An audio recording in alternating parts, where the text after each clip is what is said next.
Welcome back to another reaction stream ahead of Game Week 9 and looking at the action over the weekend for Game Week 8. We are approaching an international break and I think a lot of us should maybe just recharge our batteries and maybe just completely rest from FPL. But here we go, like a kind of on-the-cuff reaction stream with our initial thoughts heading into the next deadline. But of course, that is just under 2 weeks away and a lot could happen from now until that deadline. And there will be more content throughout the week, probably a bit spread out, of course. I'm going to go through every single question and comment post here today. I appreciate those that have tuned in. I wanted to do this yesterday straight after the Arsenal versus Man City game, but for several reasons, such as losing my voice, I wasn't able to do so. But here I am, and even if you've got questions or comments beyond FPL, could be about sports or anything like that, then you can also put them in the chat, since it's a bit of a calmer one compared to a deadline stream, to name an example. So let's get straight into this, and I appreciate those that tuned in. Like I said, if you haven't already, smash the like button and subscribe for new. Our aim will be to get this stream to over 100 likes. That'd be greatly appreciated. And we're already on 15, so making good progress there already. But let's get into the first question posted today by Patrick. So, hi Dylan, the red arrows continue and now down to 3.9 million overall. Let me just get the rest of this up here. Oh, for some reason my... Oh, right, okay, that's a bit strange. All right, so yeah. Worth doing Rashford, Wissa to Salah, Mubama from -4, or give Rashford a final chance against Sheffield and roll. That's the problem with Rashford. You always look at the next fixture and think, okay, he's going to do it here. And I discussed him several times in my trans tips videos, and most times I would say he's a hold because of this very reason. But I just don't think it's clicking for him. Sheffield United, of course, is a plum fixture, and I think Man United will win that game, and Rashford could be involved. But ultimately, I think it is worth going to Salah, especially if you're looking to captain him. So I personally would take the hit and go to Salah. I'm not sure what the other move would be. If it includes, let's say, Alvarez or Watkins down, then I would reconsider. But if it's just Rashford to Salah, that's a major upgrade, and I would highly recommend it. DRK34 puts his team: Areola, Flecken, Udogie, Cash, Share, Salah, Foden, Diaby, Saka, Mbumo, Alvarez, Haaland, Archer, Bayer, Botman. 0.3 in the bank with 2 transfers. Any suggestions? Well, it's a good squad. Despite obviously what happened with Flecken there, you've got Areola to cover. That's still fine. Your defense is solid. There's not much wrong with it, if anything. You do have a triple up in Man City offensively, and I think they will come good. Of course, Rodri's coming back. That'll be a huge boost to them, and I can see them going on a run. But the fixtures are tough. I would diversify the attack a little bit. So I would sell one of Foden or Alvarez, and you've got 0.3 million in the bank, so it might make it a bit difficult. But I think Foden to Bowen, for example, could be a great move, especially from Game Week 10 onwards. You don't have to make 2 transfers necessarily, but I think that's a standout for you in the long term. So Foden to Bowen's one. If you were to move out Alvarez, it would only be to Watkins. I still think Alvarez is in the top 3 forwards in the game, despite the fixtures. Oddly enough, I think Alvarez could be benched after this international break because he's played so many minutes for Argentina and Man City, and with the brief recovery time he will have after travelling to Argentina and South America, that could be a concern as well, heading into Brighton in Game Week 9. So yeah, I think one of Alvarez or Foden to sell, but of course wait on it, and I wouldn't make any transfers at this moment in time. Saka to hold or sell. I still think he's a hold, but there is the possibility he misses out on Chelsea as well, because he had a bit of a muscle problem, and that could be up to 3 weeks, of course. So it would not surprise me if Saka didn't start against Chelsea, but once we get to Game Week 10, I'm fairly confident he'll be available, and he also has some pretty good fixtures like Sheffield United and Burnley at home, and Saka's fixture proof anyway. Such a good player, and probably Arsenal's best asset by far. So I think he's a hold right now. If we get any more information over the next few weeks, then we can reassess that. As for Mbumo to Gordon, I wouldn't do it this week when Mbumo faces Burnley, so I wouldn't make that move. Rawan says sell Edison or Alvarez or Mbumo. A lot of Mbumo questions. I would keep him ahead of Burnley at home, which maybe you could argue, well, if you're saying sell Rashford, why is Mbumo a sell? But I think he's worth keeping for at least 1 more week in Mbumo's case. He's on penalties and he's a cheap asset. I'd rather sell Edison from those 3, actually. Mr. Iceman says, greetings, 66 points on the wildcard. Really good stuff. Yeah, Mohamed Salah was a game changer for me too. I haven't addressed it yet, but I have gone up in rank by, I think, 1.1 million. I've had a really poor start to the season, but this is my first green arrow, technically, of the campaign. Game week 1 was very good. I was around 200,000, and I'm now hopefully making some strides. I didn't captain Salah, which was a bit frustrating. I have this kind of knack of, my vice captain outscoring my captain, but there you go. Salah is a great FPL option, and Brighton was a great fixture for him and Liverpool, and it was a really good game to watch as well. Let me just check if everything's good. So yeah, I appreciate those putting the comments in. I'm going to try go through, maybe I will at some point. I'll try go for every single question and comment. So just be a bit patient and we will get to it. But I appreciate those putting the, just keeping the live chat active. NFS Heat says, Isak a real asset to keep for the next 10 game weeks considering Newcastle's great form? Well, yeah, but as always, once Wilson is back and, you've got that rotation happening, Isak will be frustrating. That's always my issue. I have no doubts that either Isak or Wilson, if they get a run of starts and the other striker's injured, they're a fantastic FPL option and the best way to cover Newcastle offensively, but rotation will be an issue, and especially with the Champions League coming up, I think that will also cause a lot of rotation in the Premier League. So, yeah, Isak's fine, of course, and I think he will do well over the next 10 game weeks. The same goes for Wilson, but there will be a lot of frustrating game weeks here and there where they are rotated, and I do prefer Alvarez, Watkins, and Haaland, of course. But when you're comparing Isak and Wilson to maybe Darwin Núñez, I think they're maybe a similar level, but you could argue they're even better, and Darwin has a similar issue with rotation there as well. And apart from that, you've got cheaper strikers like Solanke and Awani, who are decent, but you would favour the Newcastle forwards in the top 5 overall, but I still think the City forwards and Watkins are the top 3 in the game. Kai says Foden/Son and Haaland to Salah and Mabama. Already have Maddison, Haaland and Watkins. Oof, I wouldn't sell Son ahead of this fixture against Fulham, but around game week 10, I think that's more of a sellable fixture. Crystal Palace are quite solid defensively, and while Son has done well against them in the past, you'd rather sell Foden there, who oddly enough also has done fairly well against Brighton in the past, including their last meeting towards the end of last season. But I'd rather sell Foden, especially if you've already got Haaland there in your case, and some people have a triple up in City offensively. So yeah, I would go for it. I know Haaland has Sheffield United, and I think that's a really good fixture for United, but yeah, I think Salah is just worth having, and it's even worth a -4 hit potentially. So I would do it. Wasting says 44 -4 dropped to almost 1.2 million rank. Still not a bad position to be in, and it's only 8 game weeks in. It's not ideal, and that's a fairly poor score, you could say, in this game week, but it wasn't the highest scoring game week in general, to be quite honest. And look, it's still a decent start for you, and I think you will bounce back after the international break. Trust me, I've had a lot of disappointing game weeks this season, but you just gotta keep on going, move on to the next one, and we've got an international break where you can recharge your batteries and maybe reflect on some things that you could do to improve your squad. And sometimes it just ultimately comes down to luck, and that's FPL for you. That TPS player says, what should I do with Haaland if he blanks in game week 9? I might be very stubborn on this, but I think if you still have Haaland, if you wildcarded even in game week 8 or 7, I'd keep him, because straight after that you've got Man United away, and I think Haaland can score in that fixture. And then straight after it's Bournemouth at home, who are second bottom in the Premier League, and they haven't won a single Premier League game. Haaland, I think, will go ballistic in at least one of the next 2 home games. If he doesn't do it against Brighton, so be it, but I'm very confident he will score. And yeah, it's quite surprising to see him blank 2 times in a row, 3 or 4 if you count the other competitions as well. But look, Haaland will definitely come good, and once Rodri is back, I think it's just a matter of time until Man City get their act together, and I think they will go on a run, even from now, facing Brighton, Man United, etc. Of course, they might drop the odd point here and there, but Haaland will score plenty of goals. He is 14 million, and if you're not going to captain him that much, you can make the debate to sell him, but I personally think he's worth keeping. Harry Dawson says, evening all, 73 on wildcard, very good score, at 100k now, so onwards and upwards. I'm not surprised based on that score, that's really good, and I think wildcarding, whilst in a strong position, is of course ideal, and you've probably got a very good foundation now to maybe keep your rank and maybe build upon that. So hopefully you can push on and maybe get into your target rank. So a really good start. 61, a lot of good scores in the chat. That's good to see. Trippier must have. Look, I think Trippier's the best defender in the game right now. There's no doubt about it. He's assisting in every single competition. I think that's a run of 4 or 5 games in a row where he's getting an attack and return or a clean sheet. He's just returning every single game at this point. But is he a must-have? I don't think so, because you can go for 2 Newcastle defenders. Sven Botman when he comes back. You can go for Dan Burn as well. They're quite cheap, and you do cover that clean sheet potential. And those 2 are still fairly, good value for money.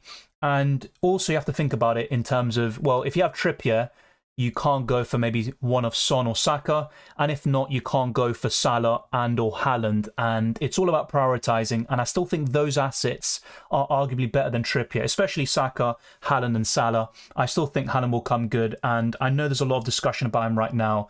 But he's got 8 goals in 8 games. Let's not forget that. And he's got 2 monstrous hauls already, including a hat-trick against Fulham. So I'd still take, this Haaland business with a pinch of salt.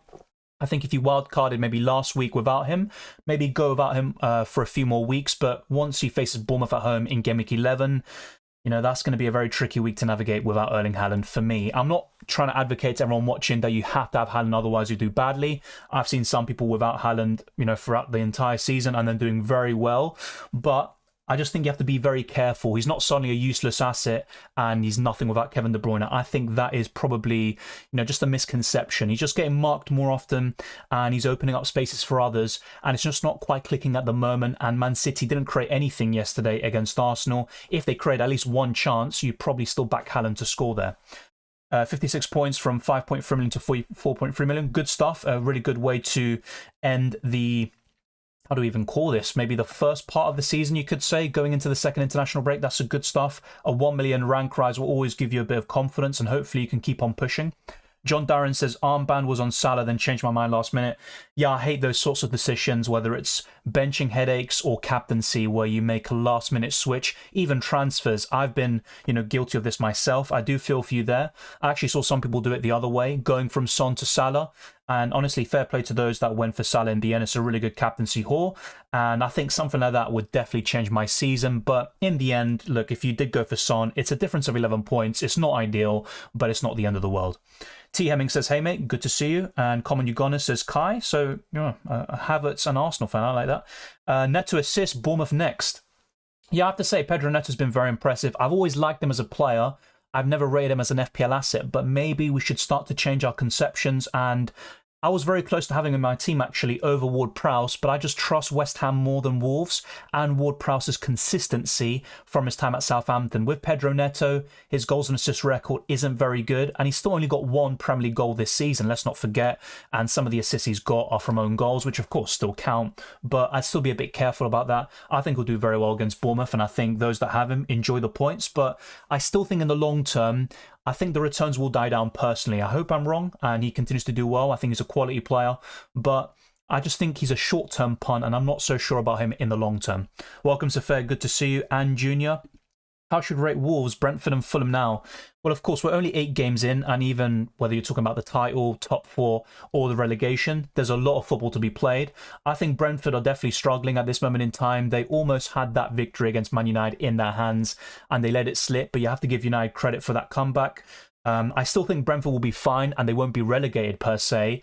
And if they manage to keep hold of Ivan Toney and once he comes back in January, I think that will be massive and they could push up the table. So no concerns about them. But in terms of FPL, I wouldn't go anywhere near them. If you've got Mbumo, I'd hold for 1 more week, then look to sell. As for Fulham, I think Leno is just a fantastic FPL option and he's one of the best goalkeepers in the Premier League for me. But in terms of other FPL assets, not really feeling them at the moment. And in terms of relegation battle, I think they probably are in one, to be quite honest. I think they've been quite lucky with some results this season, like Everton and a few other games there. As for Wolves, I've been very impressed. And Gary O'Neill did a great job at Bournemouth last season. And he's also doing a great job this time around with Wolves so far. Of course, there were some blips. Losing to Man United, maybe a bit, unluckily. And also against Brighton being absolutely battered. But they beat Man City. I think that was a turning point for them. And I actually predicted a 1-1 draw between Wolves and Aston Villa. And of course, Watkins did produce a return. I thought he'd blank. But yeah, I think Wolves are definitely looking in good shape. In terms of FPL assets, Hwang Hee-chan and Neto are the clear standouts. I would slightly prefer Neto, but apart from those two, I'm still not too keen on the rest. Went for Maddison over Son, captain and wildcard. That's good. I saw a lot of people ask me, should I go for Maddison? And I did rank Maddison second in my captaincy, I think, in the end, with Salah third. So I probably got the ranking wrong. Well, in terms of output, or the outcome, should I say, I did get it wrong. But yeah, Maddison was a good call. He hasn't, failed to return in every single away game. His consistency on his travels are absolutely fantastic. He just needs to now return at the Tottenham Hotspur Stadium. That's the next step for him. But that's good. That's a profit of 3 points, and you've got to take that. Like the video, guys. Thank you, John Darren. Like he says, if you haven't already, smash the like button and subscribe for new. Let's try to get this stream to over 100 likes. That'd be massively appreciated. Is Trent essential on the wildcard? Definitely not. I think there's a debate for Trippier being essential, although I think you can cover him with 2 Newcastle defenders, and you've also got to think about Salah, Haaland, maybe one of Son or Saka. So with Trent, I definitely don't think he's essential. Liverpool keep conceding goals and so many chances every single game. I think Liverpool are a team to target offensively, and Trent can get some assists, of course, but I don't think he justifies that price. If you want an expensive defender, go for Trippier, and that's it. Alvarez to Isak, thoughts? Yeah, a lot of love for Isak in the chat, and rightly so. So, a brace, of course, against West Ham, but I still think Alvarez is the superior pick, to be quite honest. And whilst Alvarez could be benched in Game Week 9 because of the international break and the travels to Argentina, I still think Alvarez is the one to keep, and I would have him over Isak right now. Haaland worth the price? Based on what we've seen so far this season, I'll admit, no, he hasn't been, but let's not forget that he had a very good start, and Man City won their first 6 games of the season, and Haaland in that time had a brace and a hat-trick, and he still got 8 goals in 8 games. It's a poor start for him, but he's still a goal machine, and I think he's going to go ballistic very soon. I'm not trying to fearmonger. I know a lot of people do that in the FPL community. I uploaded a team selection video, and people are saying, oh, rest in peace, Dylan. Yeah, you're going to do absolutely terrible. And look, you've got to consider these things, especially with the fixtures in mind, but I think Haaland will do well, even in the tougher games. And with Brighton and Bournemouth at home next, in the next 2 home games, yeah, I think you'll justify that price very soon. Skipper says, rate my team. Well, I think it's very good, actually. There's only a few players here and there that I'm not a big fan of. One of them is Joao Pedro. Another one would be Taylor, but he's just a budget option, so that's absolutely fine. I think the one to sell there is Joao Pedro, so you can downgrade him to maybe give you a bit more funds in the bank to upgrade another position in the future. And around Game Week 10, you can sell Son, for example. But honestly, I think your team is in good shape. I wouldn't really change much, if anything at all. You don't have Trippier, but you do have Dan Burns, so I think your team is absolutely fine. But Joao Pedro is the one that's the most sellable, in my opinion. And I do like that you have Gordon. I think he's a really good option from now until Harvey Barnes is back, basically. Harry Dawson says, only dilemma at the moment for next game week is the captaincy. I think that's a great point. Salah, Haaland, Son, Maddison or Trippier. Thoughts? Leaning towards Trippier at the moment. Well, Crystal Palace, a lot of their recent games have been low scoring. 1-0 against Man United, a 0-0 draw the other day. So that's not a bad shout, and Trippier's form can't be ignored. But I'd personally go for one of Salah or Haaland. I think Son's a great shout. Maddison, I probably wouldn't go for him because his home record has been pretty poor from an FPL perspective, and I'd only captain him away at this moment in time.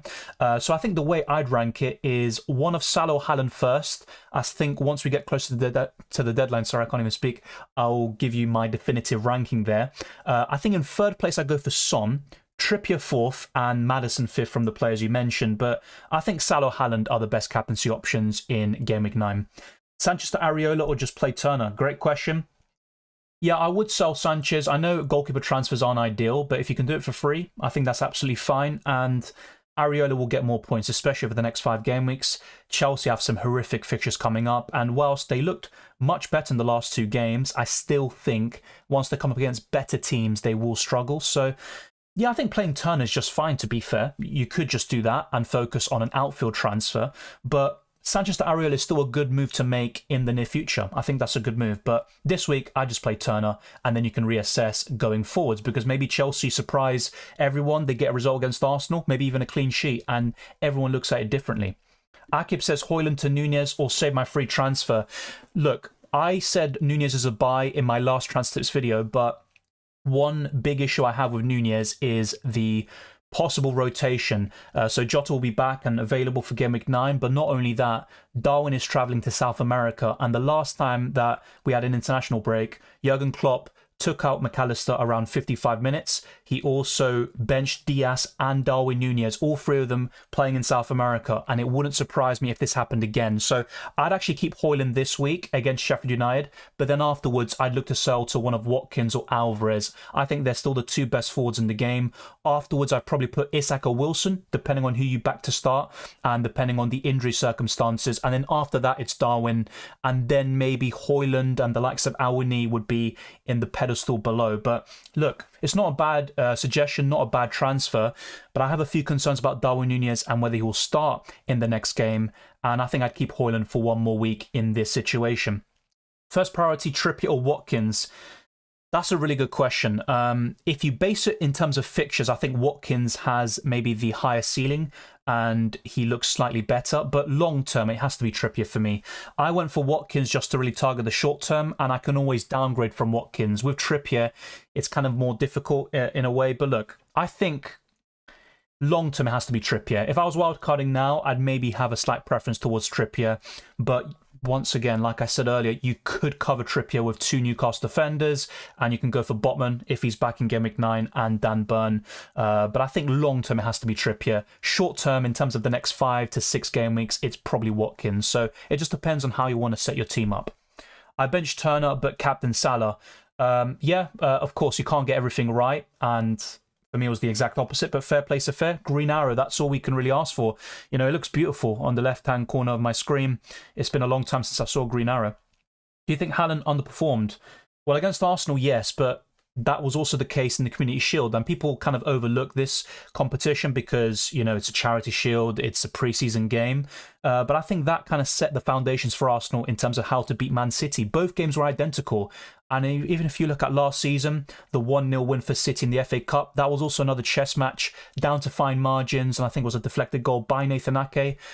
You also had the 3-1 game at the Emirates. I also think that was a chess match, and Arsenal ultimately lost because they made mistakes in the crucial moments, and City were clinical. In terms of the Etihad, that was a completely different game. City just outclassed Arsenal, and I think we all knew at that point that Arsenal wouldn't win. But yeah, I think with Haaland, look, he has underperformed this season so far. He's had so many big chances. I think 15 so far. He even had 6 or 7 against West Ham, and he only scored 1 goal. But I think he will come good, and he's still got 8 goals in 8 games. Let's not forget that.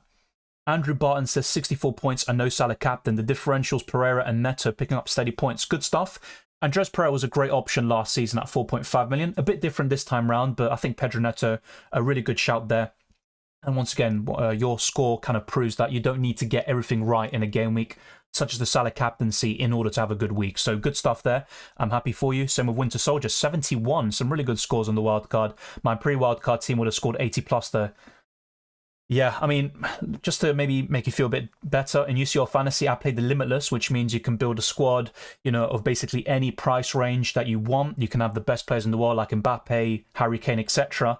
And by playing the Limitless, I scored fewer points than I would have if I just did nothing with my team. So I do feel your pain. It's happened to all of us at some stage. It is a bit disappointing, but the wildcard is a long-term chip. I wouldn't base it off one game week. Foster was a differential I went for and definitely paid off.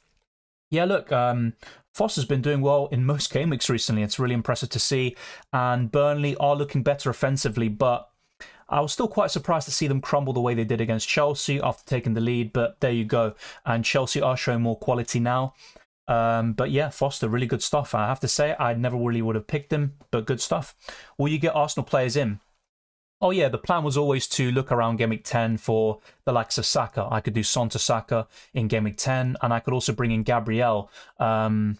I could have also done this, and maybe I should have. Instead of Ward-Prowse, just keep Neto, because he was in one of my wildcard drafts before the deadline stream, and then have Gabriel instead of Taylor. So that's something I could have done, and it would have been even better squad depth, also save some transfers, and I would look in even better position. But I just preferred Ward-Prowse over Neto, and I didn't want to, you know, compromise that. So that's the reason why I don't have any Arsenal players. I think Saka will come in fairly soon, though, but a good decision to sell him because he missed out entirely. And I have to say, it was in the back of my mind once Arteta said, oh, Saka's available for the weekend. It kind of made me think, if he was available, surely, you know, he was going to kind of downplay the chances and play mind games. So with Arteta, you can't really, you know, believe everything he says. You have to take what he says with a pinch of salt. Do you think City not winning the league this season?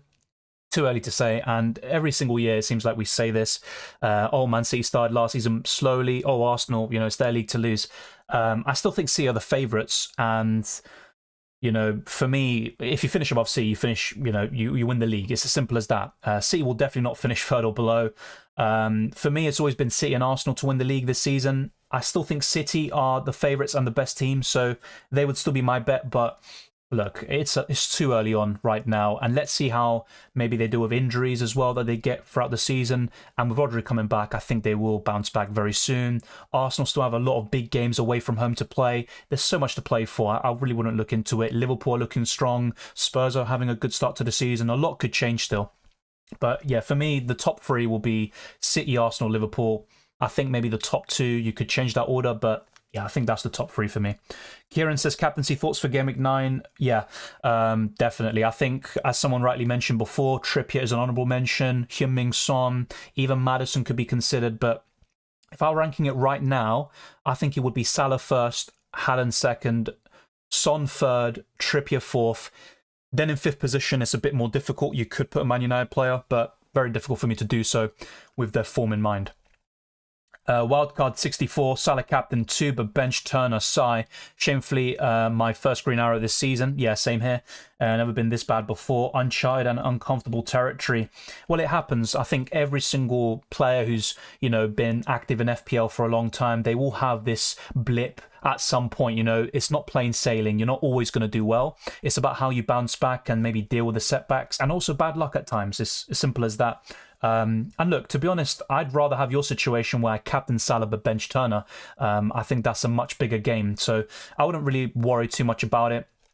I just played Turner last minute, actually. I was thinking of playing Areola, but then in the end, I just said to myself, well, I think Palace have a better chance of a clean sheet, so I'm going to go Palace and Nottingham Forest, so I went for Turner in the end. Where's your Trippier? No, I made a last-minute transfer of Lascelles in for Taylor. Nothing like that. If I were to get Trippier in, it would have required making 2 or other free moves that Milner suggested. Really good suggestions by him. But it would have meant starting Anderson from Newcastle, and I didn't want to weaken my squad depth that much, where I'm basically down to the bare bones. I've got 10 really good players, but the rest are pretty crap. So, yeah, I didn't bring Trippier in the end.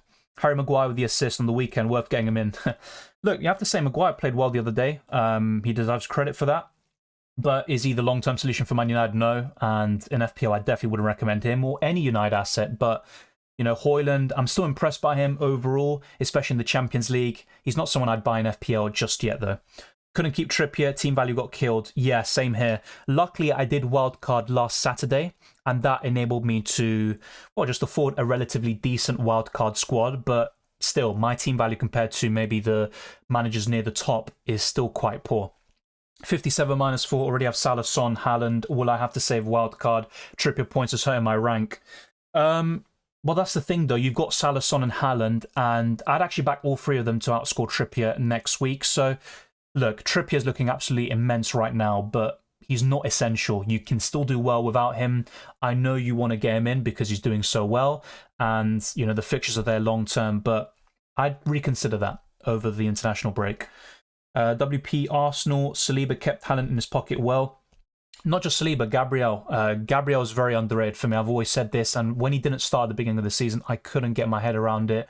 I think he's just as important as Saliba, and actually, if you take Gabriel out, I don't think Saliba looks quite as assured as he does maybe when he's next to Kivy or Rob Holding. So I think that partnership is very good. It's one of the best in the league. I'm not going to say it's the best. You've still got Stones and Diaz, but yeah, it was a team effort, and Saliba is just, for his age, is quite frightening. I will say that.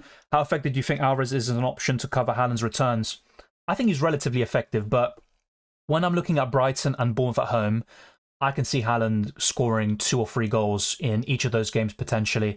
And whilst Alvarez has done really well to keep up with Haaland so far, I think there will be a gap, of course, as we get, as we advance into the season. And I think Alvarez will be benched more often. And when De Bruyne is back, that's a different story entirely. I think Alvarez could be benched, maybe not often, but he's not going to be a guaranteed starter as he has been so far. Wang was decent as well. Yes, I think he came off of an injury, if I'm not mistaken, but Yeah, he's been very, very good. Same with Pedro Neto. I think those two are definitely the best assets Wolves have to offer. Yeah, Haaland had an XG of 0.00, also in the Community Shield, and of course, so that's back-to-back games against Arsenal with that XG. And you look at the previous game before that, and he absolutely annihilated Arsenal. So it really goes to show how important the context is, momentum, and also Rob Holding in that moment. 76 -4 rank, 760k to 167. That's really good. Still have the wild card. Well, very difficult for me to say when you should use it because one, you just had a really good score, and two, the most important one, I don't know your team. So, if you're kind of well set up and you've got Heung-min Son, Salah, etc., you might not need to wildcard just yet, and you can maybe save it for Game Week 18, Game Week 19, and setting yourself up for a potential double Game Week in 20. I thought to myself early, kickoff for Son and Salah's more consistent. Yep, I also expected more goals in the Liverpool game, so I switched to Salah last 10 minutes. That's fair play, and that's why those that went for Salah deserve credit. Yeah, I've also thought that I predicted 3-2 Liverpool against Brighton, and I went for 3-1 Spurs. So, yeah, maybe by that logic, I should have gone for, the other way around, but I expected both teams to score around 3 goals. And I think the red card did change things. Spurs had some really big chances in the first half. And if they were, converted, Maddison would have probably got another assist or two. Some would have got an assist at least. So, of course, things do change, but yeah, Salah, I think, was always going to be a good option. He is more consistent. That's a really good point. And that's my problem with Son overall. He's very explosive in one game, so he makes for a really good captaincy choice, but also a risky one because he's not as consistent as a Salah, who probably should have returned in every single game this season if it wasn't for that disallowed goal. I expected both Salah and Son to return, though. Yeah, I think we all did, but once again, you did make a good decision there to go for Salah, and I saw a lot of people talking about this in the deadline stream. It was a good discussion. I still thought Son would outscore him, of course, but that's the way it goes. And maybe, after looking at the polls I put out, I should have gone against Son because he was the most popular captaincy option this week. I'm stuck, Dylan. 2 transfers, don't know what to do. Leno, Areola, Anderson, Trippier, Cash, Botman, Udogie, Diaby, Son, Maddison, Sterling, Mbeumo, Haaland, Watkins, Calvert-Lewin. What do I do? You've still got a good team, and you've got a lot of key assets there. Batman in there, yeah, let's not go into that again. He should be back, Batman, for Game Week 9. I think the players I'd look to sell, at least long-term, would be Sterling, Mbeumo. Calvert-Lewin still for me, I'd look to sell. But the rest of your squad is looking fantastic. So, yeah, Mbeumo I'd keep this week with Burnley in mind, and then I'd sell afterwards. I think Sterling is still the one to sell this week. So enjoy his points from last week. That's really good, but this is the time to sell for me. I know he could do something in these games coming up, but the fixtures are poor, and I still don't fully trust Chelsea. You've got better alternatives elsewhere. I think Sterling to Bowen, as an example, could be a fantastic transfer for you. Yeah, that's a really good rank, and I wouldn't really be too concerned in terms of your situation. Help me finally getting rid of Bruno Fernandes, even with good 4 or 5 upcoming fixtures. Yeah, look, even with Bruno Fernandes, who has had a good start to the season in terms of performances, it's just not enough FPL-wise, and I think there are much better alternatives. Saka, when he's back available, Heung-min Son, Maddison, Jarrod Bowen. There's so many options, I think, in the midfield, not to mention, for a similar price in the forward position, you've got Ollie Watkins and Alvarez. So, yeah, I'd sell Bruno Fernandes, even with Sheffield United out of mind. If you've got other fives to put out, it's a bit different. But yeah, if you're in a position where you can sell Bruno Fernandes and upgrade in that position, I'd do it. Bench 1, Trent, Udogie, Cash, Trippier. That is a tricky one, I will admit. I think the one to bench there is Cash. Facing West Ham, I think the other 3 are more likely to keep a clean sheet, and they've also got attacking potential as well. Udogie has the least attacking potential of those 4, but yeah, Trippier you have to start. I'd also go for Trent against Everton, and yeah, I'd go for Udogie in terms of clean sheet chances. Went from 3.44 million to 1.66. That's really good, Safir. It's good to see, and hopefully many more green arrows to come. And yeah, it's always good to go into an international break with a green arrow. I definitely would have been in a different mindset if it was another red, which I've definitely experienced too much of this season. Thank you, Safir, for just shouting out the live chat, and now I'm really far behind, so I'm going to whiz through these. Trippier getting bonus just for putting his socks on. To be fair, he did play well. You could argue the assist or maybe the second goal for Isak should have been disallowed, but Trippier put in a good performance, and I do like it when the bonus points reward someone for playing well, not just goals or assists, and maybe that was the case here, but I think Trippier played well. Is double Arsenal midfield for Game Week 10 a good idea? It's good in specific game weeks, but I'm not so sure if I'd double up on Arsenal midfield just yet. But Martinelli and Saka are my favourites still, and Odegaard is just behind them. But Saka for me is by far the best, and he's the one to have. And then you could go for a punt in certain game weeks. It's not something I'd entertain long term though. I support Arsenal there. Walid FFS, really good name. Wildcarded, got 65 points, have the front three of Alvarez, Watkins and Haaland. Best front three for me. So I do like that, and that's a good wildcard score. Captain Salah, yeah, even better captaincy choice. 2.2 million in the bank, that's good stuff, Craig. Let me know what you think of my suggestion. Sold Trippier, but might want him back. Same here. I got him in last week for a -4 hit.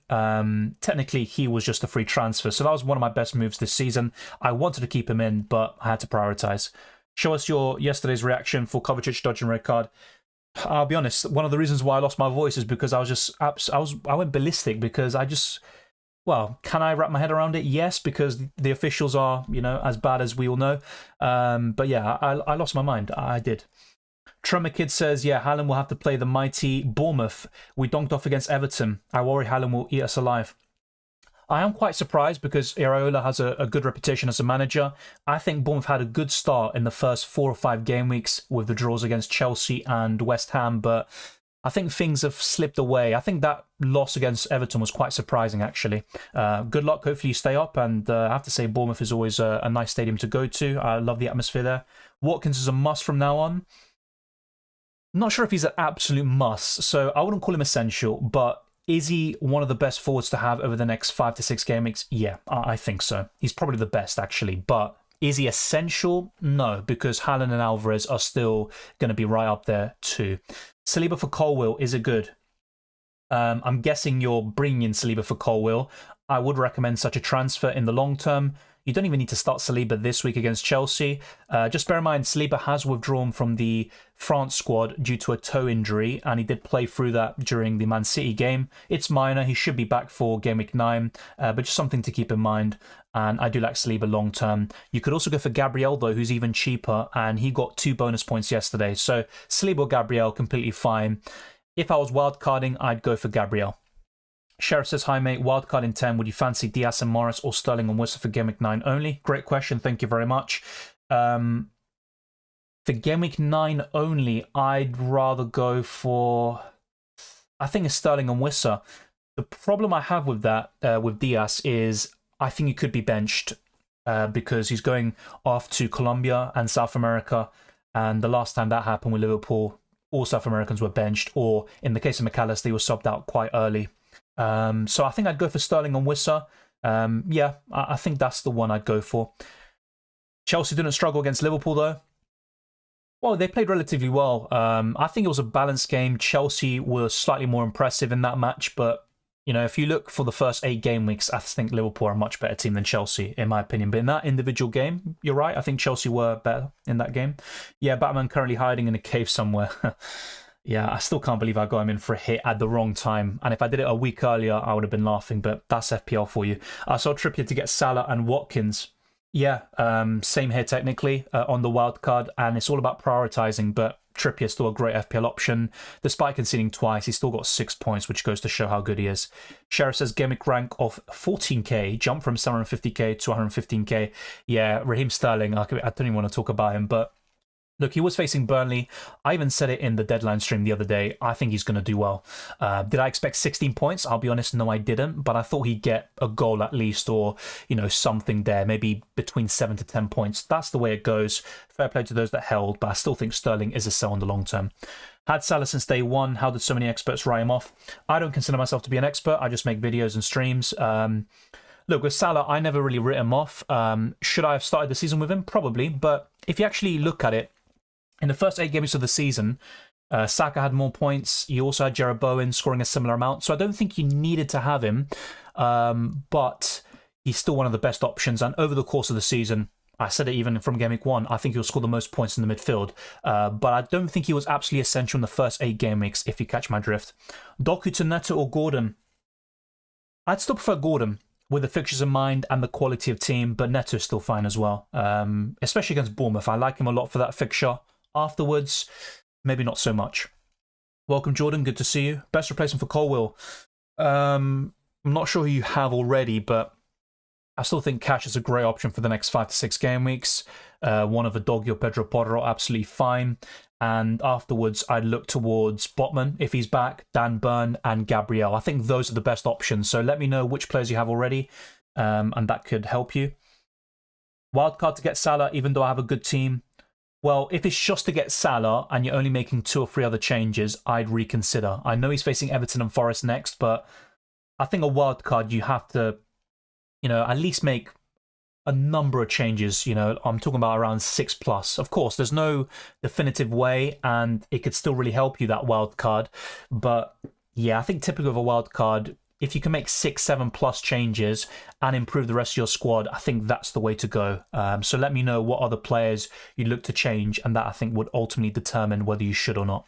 Defender recommendations, Dylan. I think I just said that to I am, so let me know if you got that. If not, I'll repeat it later.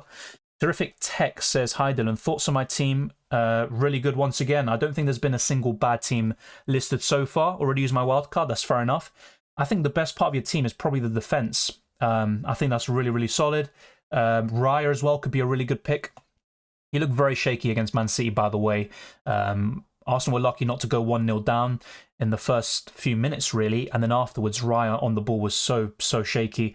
But I think he's a good long-term option. Yeah, anything I'd really change, Bruno Fernandes, I think, in the midfield is still someone to offload. I think what I'd do in your situation is keep Fernandes for 1 more week and sell him to Saka in Game Week 10. Terrific.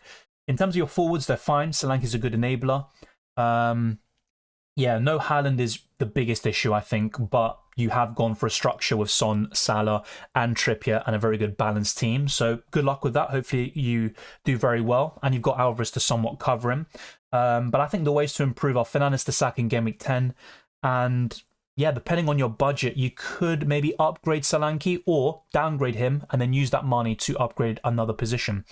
Alex, welcome. How are you tonight? All good, Alex. What about you? My voice was completely gone yesterday, so yeah, I probably wouldn't have lasted 5 minutes in the stream. Tech Anderson out, Neto in. Yeah, a lot of love for Neto, and rightfully so. Tremor Kid says, I don't even want to play my wild card in the next couple of weeks. Seems silly for what my team already looks like. Can have a similar wild card with about 3 transfers. Yeah, exactly that. I think if I had if I was in your situation, I'd think the exact same, to be fair. Can I cover Haaland with Alvarez? Short term, yes. In the long term, if we're talking about 10 to 15 game weeks, I don't think so. I think there will be a golfing class. I also think Alvarez will be benched more often than Haaland, and all of that could play a part. And I also look at some of the fixtures coming up, like Bournemouth and Brighton at home in the next 3. And I'd still go for Haaland personally. Do you absolutely need to? No, I don't think so. But it's always risky going about Haaland, and I think he's gonna, come good and prove a lot of people wrong. And over the next 3, if I had to give a prediction, I think he scores at least 4 goals. That's just the way I'm looking at it. 72 points, no Haaland on wildcard and Salah captaincy. Good stuff, J-War. I like that a lot. And hopefully you continue to do well without Haaland. Let's see how that goes, but really good start on the wildcard, I have to say that. Bowen or Matoma in place for Saka? I like Matoma still, but Jarrod Bowen, I think, is a bit more appealing to me. And I've been really impressed by West Ham, to be quite honest. So, yeah, I think Bowen... Yeah, I think he's the one to have with fixtures in mind, and also just the way, how important he is in that West Ham team, and he is their main goal scorer. So I'd go for him. Then move Son to Saka in Game Week 10. Yeah, I think a lot of us will do that. Have Alvarez as well. Benches Archer, Saliba and Kabore. You're in a good position, and I do like that. So yeah, I think your strategy is sound. I'd go for Bowen over Matoma. Chris Twine says, would you do a -4 to take out Archer and Diaby for Watkins and Anderson? That is a good question. I wouldn't. I know Watkins has been absolutely impeccable recently, but I'm not sure if I take a hit for that, to be quite honest. I think Diaby is still a great option. Of course, it's all relative, it's all opinionated, but I think I wouldn't do it. Hi, Dylan, do you think Alvarez will start Game Week 9 considering Argentina involvement? Well, nowadays, Alvarez is the main striker for Argentina, but if we look at the last international break, I know this is not your question, but it will lead to it. Lautaro started the first game against Ecuador, and Alvarez came on late on. And in the second game, I even said at the time before the match happened, I just knew he was going to start against Bolivia. And that made me worry that Alvarez might be benched against West Ham just a few days later. It wasn't the case, but that could happen this time out. I think Alvarez will start, personally. And he was subbed out quite early on against Arsenal, which was quite baffling.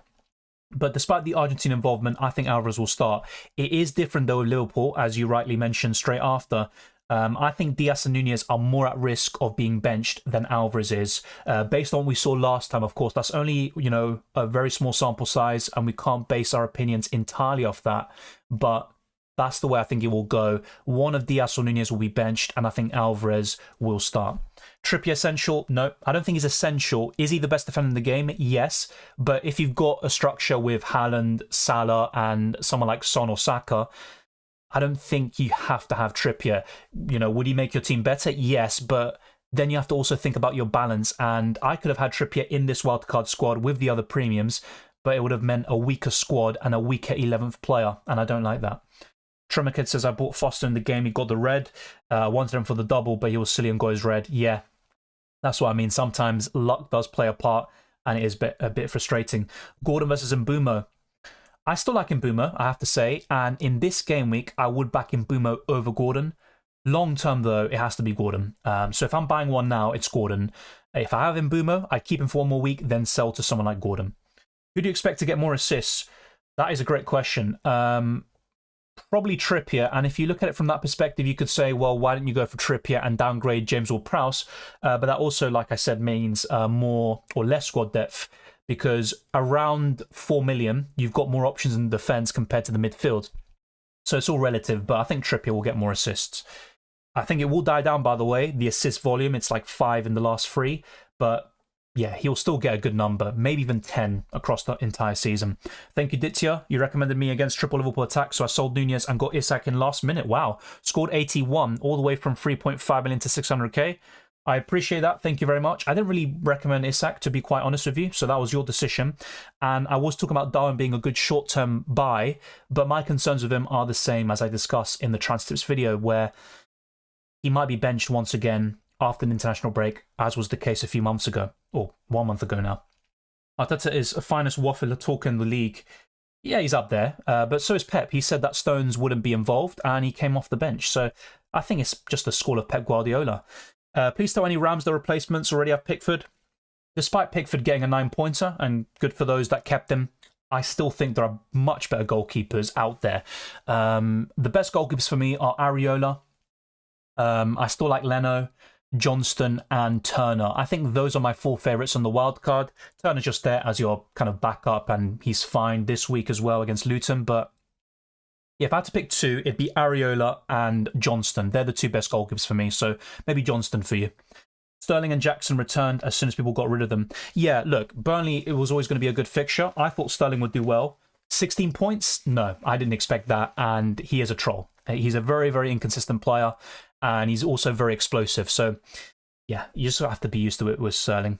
Trippier will get rotated at some point. I'll have to convince myself. Yeah, I also think there could be rotation there, but look, despite the possible rotation every now and then, I still think Trippier starts 30-plus Premier League games quite easily. It's just the Champions League. As long as Newcastle are in that, Trippier always has that element of risk of rotation, but so far, it hasn't happened. Sanjay says, gave up on this. Fair enough, I get you. That early kickoff curse, yeah, it's just absolutely insane at this point. I think I'm just now going to actively avoid early kickoff players, but let's see if that, if I stay true to my word. Was it a mistake shipping Sterling to Son instead of Saka? Look, I always said this. For me, Saka's a better long-term option than Son, but on a wild card, I think Son was still the player over Saka. Even if Saka was available and returned against City, you got Son facing Luton and Fulham in the next 2. Saka's facing City and Chelsea. But yeah, I think if you have Son, definitely keep him this week. And then in Game Week 10, as many people will do, a sell to Saka looks very easy and simple. And you can always cover Spurs offensively with Maddison. Luckiest people were the ones that didn't have the wildcard anymore or had other transfers to make and kept Sterling.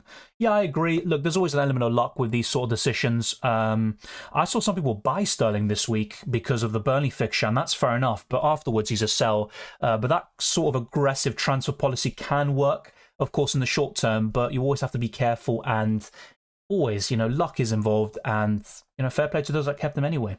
Hey Dylan, I had a great game week, 64 points. Awani is injured for a month. Yep, and I hastily sold them to buy Nunez. Did I make a mistake? I wouldn't say... Look, in terms of making a transfer this early on in an international break, it's very risky. And with Darwin Nunez, as I mentioned last week, and I'll say again, I think he's a big risk in Game Week 9 to start because of the international break and what happened last time with South Americans with Klopp. But look, Nunez is still a good short-term buy. I like it. Is he the best forward? I don't think so. Alvarez and Watkins are still a level above. But Darwin against Everton and Forest, if he starts, he's got a great chance of hauling, and I think it can pay off anyway. Chat sponsor Sterling. Yeah, let's not talk about him. Like the stream, guys. Thank you, Sophia. As I mentioned, how many points did you get last week in UCL? It was around 50-something. I'll talk about this in the UCL fantasy video, but it was awful. It's the worst limitless I've ever played. Let's put it that way. Thank you, Craig. I'm going to whiz through these, by the way, since I am far behind. I do know that. Hold Bruno for Game Week 9. You've held this long. What's one more game week? Yeah, look, you can see it from that perspective, but... Look, the problem is, if you have Bruno at the expense of a Saka, if he's available, or Son, that is the main issue. So it all depends who you'd sell Bruno for, of course, but I'm saying to a lot of people, if I had Bruno, I'd probably hold for one more week, then sell to Saka in Game Week 10, but it's all team dependent. Robertson or Matip? Well, I'd still prefer Robertson from that perspective, but not too sure, really, if Liverpool defenders are worth it. Salah... Darwin and Diaz is probably my top 3 FPL-wise. Jota, when he's back, is fairly decent, but Salah for me is by far the best. Bruno still got bonus. Look, still with Bruno, yeah, the Sheffield United fixture is great. He can do well there, but I think there are much better options elsewhere. I really do. Beard making a return? Yeah, potentially. I mean, I'm not really too focused on the beard or not. It's just when it gets out of control, I shave it. That's pretty much it. I have Bodder or Doggy and Maddison. Can I cover Son? The thing is with Son, look, in fixtures like Fulham at home, he can go ballistic, but he's not the best option long term, and I've always said this. So, yeah, I think Bodder or Doggy and Maddison's fine. Can Son outscore all 3 of them at the same time? Potentially, but honestly, I think you'll be absolutely, you know, in a good position. Spurs have a good chance of a clean sheet against Fulham, and I think Maddison can still do well. My only concern is that Maddison hasn't returned yet at home. Got Haaland, Son, Saka, but no Salah. Hard to get him in using transfers. Do I wildcard? As I said earlier, maybe to you or someone else, I'd only justify the wildcard if you're also making another set of improvements. At the very least, 4 or 5 other improvements in your squad, not just Salah. Do you think it's time to change in Boomer? I'd keep him for one more week and then sell. Because once again, who are you going to sell on Boomer to? If it's to Bowen, yeah, I think that's an upgrade long term, but Bowen's facing Aston Villa, whilst Boomer faces Burnley. So, from that perspective, you can keep him for one more week. Dylan, have you considered doing a watch-along for a big game? I've been asked this before, and it can be a possibility in the future, especially if my channel goes in a different direction. But for the time being, I'd say no, but never say never in the long term. I've just wildcarded in Game Week 8 and went without Haaland, current rank 553. That's a really impressive rank, to say the least. Hopefully you can keep that up and even go beyond that. And yeah, Game Week 8 wildcard, really good stuff. Cole Palmer, is he a dark horse? Not now, after the penalty and his return the other day. He's now going to be on everyone's radar. Would I buy him now? No, if I'm being honest with you, because he's facing Arsenal and the fixtures after that aren't any better. So, yeah, as an enabler, if you're wildcarding, he's fine to have as a 5th midfielder. But is he now a must-buy? Is he absolutely essential? Definitely not. And I don't think Chelsea... Yeah, I think they'll improve. I think they'll get some maybe good results against so-called better teams, but not enough to justify buying them in FPL for me. It's good. Change things, Foden to Watkins. Yeah, I think that sort of move is good, especially if you've got Alvarez and Haaland already. What do you think about Gordon? He's absolutely fine, and he's back from suspension. I like him a lot. If I was wildcarding now, I'd probably have him over Ward-Prowse, but it is a tricky one. Thank you, Sanjay. I appreciate that. 39 points last week, 35 points this week with Draft Ham predicting at 63.5. Time to wildcard. Well, that's a good set of predicted points. I don't know what your wildcard, or sorry, what your team is now, Choco, and how many, you know, moves you'd make. So I think based on that, I can then say if you should or not. Of course, you'll know your team better than I do, but very difficult for me to say without knowing your team. Welcome, Soldier Boy. What are your plans for next week? Well, the plan currently is to just chill, discharge and completely relax from FPL. Of course, I'll make some content here and there discussing different stuff like transfer tips, but in terms of transfer plans myself, I'd be quite happy to roll this week. I think my team is in a good position, but of course, things can happen like injuries and stuff like that. And the plan is around Game Week 10 to get Saka in for Heung-min Son, and that can also allow me to get someone like Botman or Gabriel for Lascelles, and that's another huge upgrade, and my team and my squad would be in a very good position. Best replacements for Salah for the AFCON period. Well, difficult because I think Son could also be out for the Asian Cup, if I'm not mistaken, but yeah, Saka, Bowen, of course, would all be in consideration. Even Brentford players, if they have a double game week around game week 20, Phil Foden for the same reason. So I think those assets would definitely spring to mind. And of course, once we get closer to that and we can discuss the fixtures fully, I'll give you some more names as well. But off the top of my head, those are some good names. Hey Dylan, says Shavain, had a great game week, 64 points. Yeah, I have covered that. So hopefully you got it. What do you think about Everton players? FPL-wise, not really interested. I think Calvert-Lewin could be one of the better ones. Pickford, I mean, I just can't bring myself to recommend him, but from the Everton ranks, he's one of the better options. So yeah, I still don't think I'd go there. It's just one win, and that's their first home victory of the season. I've got Eze, Botman, Estupiñán, Awoniyi, Saka all injured. Well, Saka, like I said earlier, could miss out against Chelsea, but he's actually stayed back. He's not going to the England squad, so he's going to focus completely on recovering. Botman should be back, by the way. Eze's out for the next 6 weeks, I think it is. Estupiñán could miss game week... Well, he will miss game week 9, possibly game week 10 as well. And then he's back for game week 11. And Awoniyi is out for around a month, I think it is. So, look, I think the wildcard could help you. But you might still have Botman and Saka in the end if you end up wildcarding. So just bear that in mind. You would be selling Eze, Estupiñán, and Awoniyi. And if you're also making 3 or 4 other improvements, then yeah, I think that's a decent wildcard. What's the best structure? Okay, so yeah, 3-5-2 or 3-4-3. It's a tricky one. I still prefer 3-5-2, but 3-4-3 is not too bad. If I'm being honest, it really isn't. And if you've got a Cole Palmer in there as your 5th midfielder, or even a Gordon or Neto, and you rotate, and you have 8 attackers, I think that's still a decent policy. Would you free hit just after a wildcard if you don't plan to keep the double game week players in the free hit in the wildcard squad? That is an interesting way of seeing it. I'm guessing you're referring to game week 20, if there is a double for Brentford and Man City. And yeah, that could definitely be an option, but I'm looking at game week 20, and I think the triple captain on Haaland would be probably the most popular captaincy chip used that week by some distance, and then after that you're maybe looking at a bench boost. So I personally wouldn't, but of course it's all circumstantial and it depends on the game week that we have and the fixtures. Who you sell for Saka, Son or Maddison? It would be Son. Also, it's a question of budget as well. Christopher Puss's team, wildcard or not? So if I was wildcarding, in your situation, if I was, players that I'd look to sell, it'd be Flecken, Colwill, possibly Akanji, Estupiñán. Mbeumo has a good fixture this week, but long term you could say is a sell. Your team is still good, to be honest. You've got a lot of good players in there, but there's about 5 or 6 that I think are maybe sells, and I think those are Mbeumo, potentially Matoma, Estupiñán, Akanji, Colwill, and Flecken. But having said that, Estupiñán could be back by game week 10 or 11, and Matoma has a fixture swing in game week 10, so he's still a good option.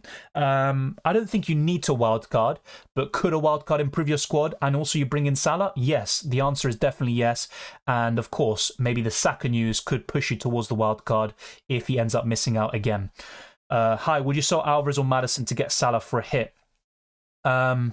Tricky one. Based on fixtures, I think I'd rather keep Maddison. And also the possibility of Alvarez being benched, which I think is more likely at this stage. So, yeah, I think I'd sell Alvarez, but of course, he's still a great option. We can't forget that. I have sold Haaland and got Isak, also got Trent. Look, of course, play your way, and good luck with that decision, and you can do well without Haaland. I do think it's very risky, though, and I think Brighton's a great fixture for Haaland, just like it was for Salah last week.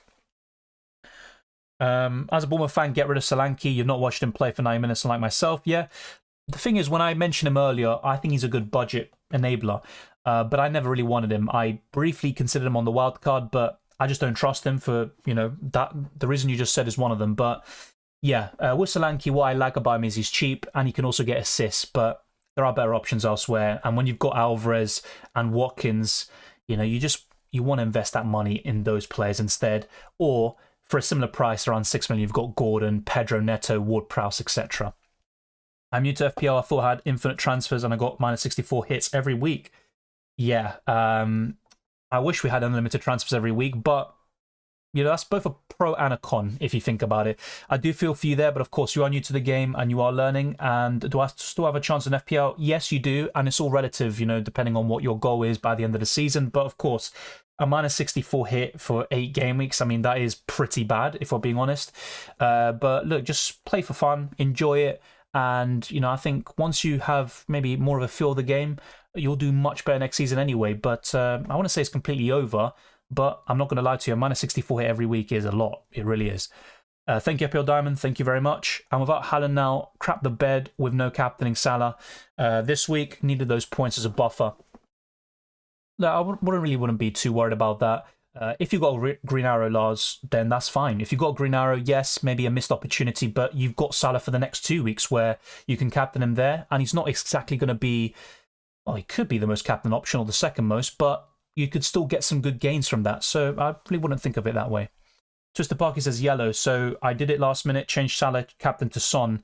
Yeah, I remember Twister Parky, you said he didn't score from open play in 5 years, I think it was, you said. But I just think the way Brighton are defending at the moment is obviously very suspect, and I always thought it'd be a high-scoring game. I said 3-2 Liverpool. It ended up being 2-2. I think Brighton really should have done better because they went 1-0 up, they were dominating the game, and then they just made some basic errors and allowed Liverpool back in it. And I sometimes think, as good as Brighton are, as good as De Zerbi is, it's great football to watch. I think sometimes you've got to switch it up and, if you have to go long, just go long. Is Flecking out forever? No, I don't think he's out forever per se, but yeah, as Marco says, he's out for 6 weeks. But not just that, it's the injuries to Ben Mee and Rico Henry. That's the issue for Brentford. And even if they kept a clean sheet at Old Trafford, I'd be saying the same thing. I wouldn't recommend Brentford defenders or even players at this moment in time. Yeah, in terms of out for 6 weeks or not, I haven't seen anything myself, to be quite honest. I'll check very briefly what Thomas Frank said, but I don't think he's given a timeline just yet. And Brentford, by the way, have 9 injuries, including Rico Henry. They've got Tony suspended, Schada's injured, Da Silva, Baptiste, Damsgaard, Ben Mee, Lewis Potter, and of course Flecken. I think actually what he said was that he's ill. So, yeah, he should be fine for Game Week 9. But the reason why I said he's a sell for some people who are considering a wild card is because of the injuries to the other players like Ben Mee and Rico Henry. I think those are 2 massive blows. By the way, right now we've got over 100 people watching. Let's try to get this stream to over 100 likes, sorry. It'd be massively appreciated and it helps us out in the algorithm. Obviously, a bit of a calmer stream today, but we are getting through all the questions regardless. Tremor Kid says, Brian have great fixture run from Game Week 10 to 16, 17 Arsenal, and then 18-29. Yeah, that's completely fair enough. That's fair enough. Sold Haaland already. Should I get Nunez or Watkins? I'd go for Watkins. Kind of well set up, though, with Trippier, Son, Salah, Bowen, Alvarez, and Haaland all in the same team. Can afford to get Saka back. 2 at the moment. Main worry is if Alvarez starts to get benched. Yeah, of course, that's all hypothetical. I think it could happen with Alvarez, especially after this break, but I still would back him to start against Brighton. I still would. Hey Dylan, would you start to consider attacking Sheffield United with the opposing striker as a week-on-week strategy? Of course. Now I'm in a better position. I'm happy with my team, and I don't have as many fires to put out. But I also have some transfer plans in mind for Game Week 10 and onwards, like Saka and more Arsenal players. So I'm not looking at it because I still don't trust United, and immediately after I'd want to sell them when they face City. So, of course, it's not a bad strategy what you propose. You can also say the same about Luton Town and Burnley, to name 2 other examples, but I don't think I'll be doing that. Not for the moment, at least. Think we'll get many price rises? Yes, over the next 2 weeks we will. Not over the next few days, because most people will be switched off and there's no need to make early transfers. Why players are more expensive in my fantasy? More expensive? Not sure what you mean there. If you're talking about you can't get the team that I do, it's because of team value. And I wildcarded last Saturday, so I was able to build some value in my squad. Also, how does price drop work? I thought it was price locked if a player had a red flag injury. No, I think it's only locked if a player leaves the club. They could be red flagged, but it will say in the information when you click on the player that they've left the club, they're on loan, or they've been sold. So in that sort of scenario, that will be price locked. But if a player's injured, they can still go down in price. Botman, for example, is on the cusp of a price drop and he is currently injured. So yeah, whether they're red, orange or yellow flag, that doesn't make a difference as far as I'm aware. In terms of price rises and falls, because a lot of people still ask this every single season. So if you've got a player like Saka, he's 8.5 million, he goes up in price by 0.2 million whilst he's in your squad, you will gain 0.1 million in squad value for every time that player goes up by 0.2 million. So that's the way it works. But as soon as a player goes down in price, so let's say Saka goes down to 8.4 million, you will also lose that 0.1 million as well. Would you ever try to do a stream in Discord server one day? Potentially, or even just a voice channel, like a voice chat. It is set up there for when people want to use it. Hi Dylan, 57 points this week, and luckily I captained Salah. If not, I would have been finished. Yeah, good stuff. Decent score this week, probably a green arrow, I'm guessing, and a very good captaincy choice to say the least. I have a Haalandless team, 74 points so far and good rank. I still think it's extremely risky. Of course, he blanked last week against, well, the other day, yesterday, against Arsenal. And that's not the biggest surprise for me because he also blanked in the Community Shield. But it's the fixtures afterwards, Bournemouth and Brighton at home in the next three. I think those two are, going to be squeaky bum time for those that don't have him. How are you lining up next week? I'll talk about this in the team selection video. So yeah, all of that will be discussed there and also in the deadline stream. But I'm very happy with my team. I could even roll the transfer. But of course, injuries could play a part. Son also gets subbed around 70 minutes. Yeah, but the main reason why Son and Maddison have been subbed out early recently is because they're nursing injuries. And once they fully recover, I think that will change. I've got Eze, Botman, Estupinian, and Winnie Sacco injured. Yeah, I've answered that, I think. Keep up the good work, Dylan. Been here since under 1k. Wow, that's a very long time ago. I can't remember when it was 1k. Back in 2020 when I first started out. So thank you very much, mate. Your consistency to read all comments with an in-depth thought is commendable. Thank you. I'm not the only one, that's for sure. And of course, some people would say I'm chatting nonsense, but I appreciate the kind words, Jared. And yeah, sticking around for that long. I mean, you're one of the real ones, so thank you very much. Hey, Dylan, if you remember, I told you Saka won't play. Yeah, you're right. And I think I kind of saw your point. I said you could be right. And look, I still thought he would play. I'm not going to lie to you. But yeah, maybe from now on, we just have to, if Arteta says something, just believe the opposite, basically. Hi, Dylan, do you think Isak is being overlooked? Slightly, yes, but there is a reason for that because you've got rotation with Callum Wilson, you've got the Champions League group of death still, Newcastle aren't safe despite their big win the other day against PSG, and that's always going to be an issue with Isak. But so long as you have maybe one striker injured out of Wilson or Isak, you can go for the other one and you'll get plenty of returns from them. But if they're both available, it's always going to be a risk for me. But Tottenham are top of the FDI over the next 5. Yes, they are, but some fixtures like Crystal Palace away aren't exactly the easiest. And if Chelsea, build upon these foundations over the last 2 games, they could also pose a threat in the London derby. Could be a quite cagey game.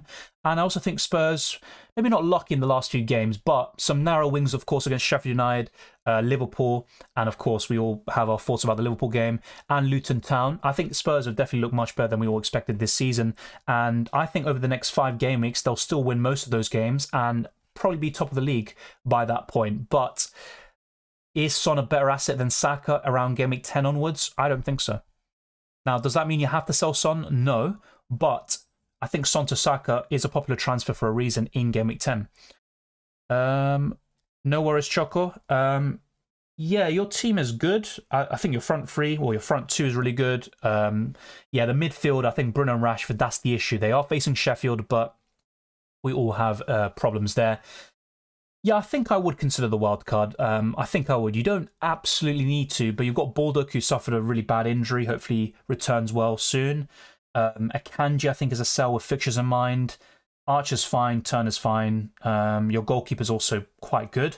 Yeah, I mean, you've got a good team, to be fair. It's about 4 or 5 changes I would make, but I don't think a wild card is absolutely necessary, to be honest, Choco.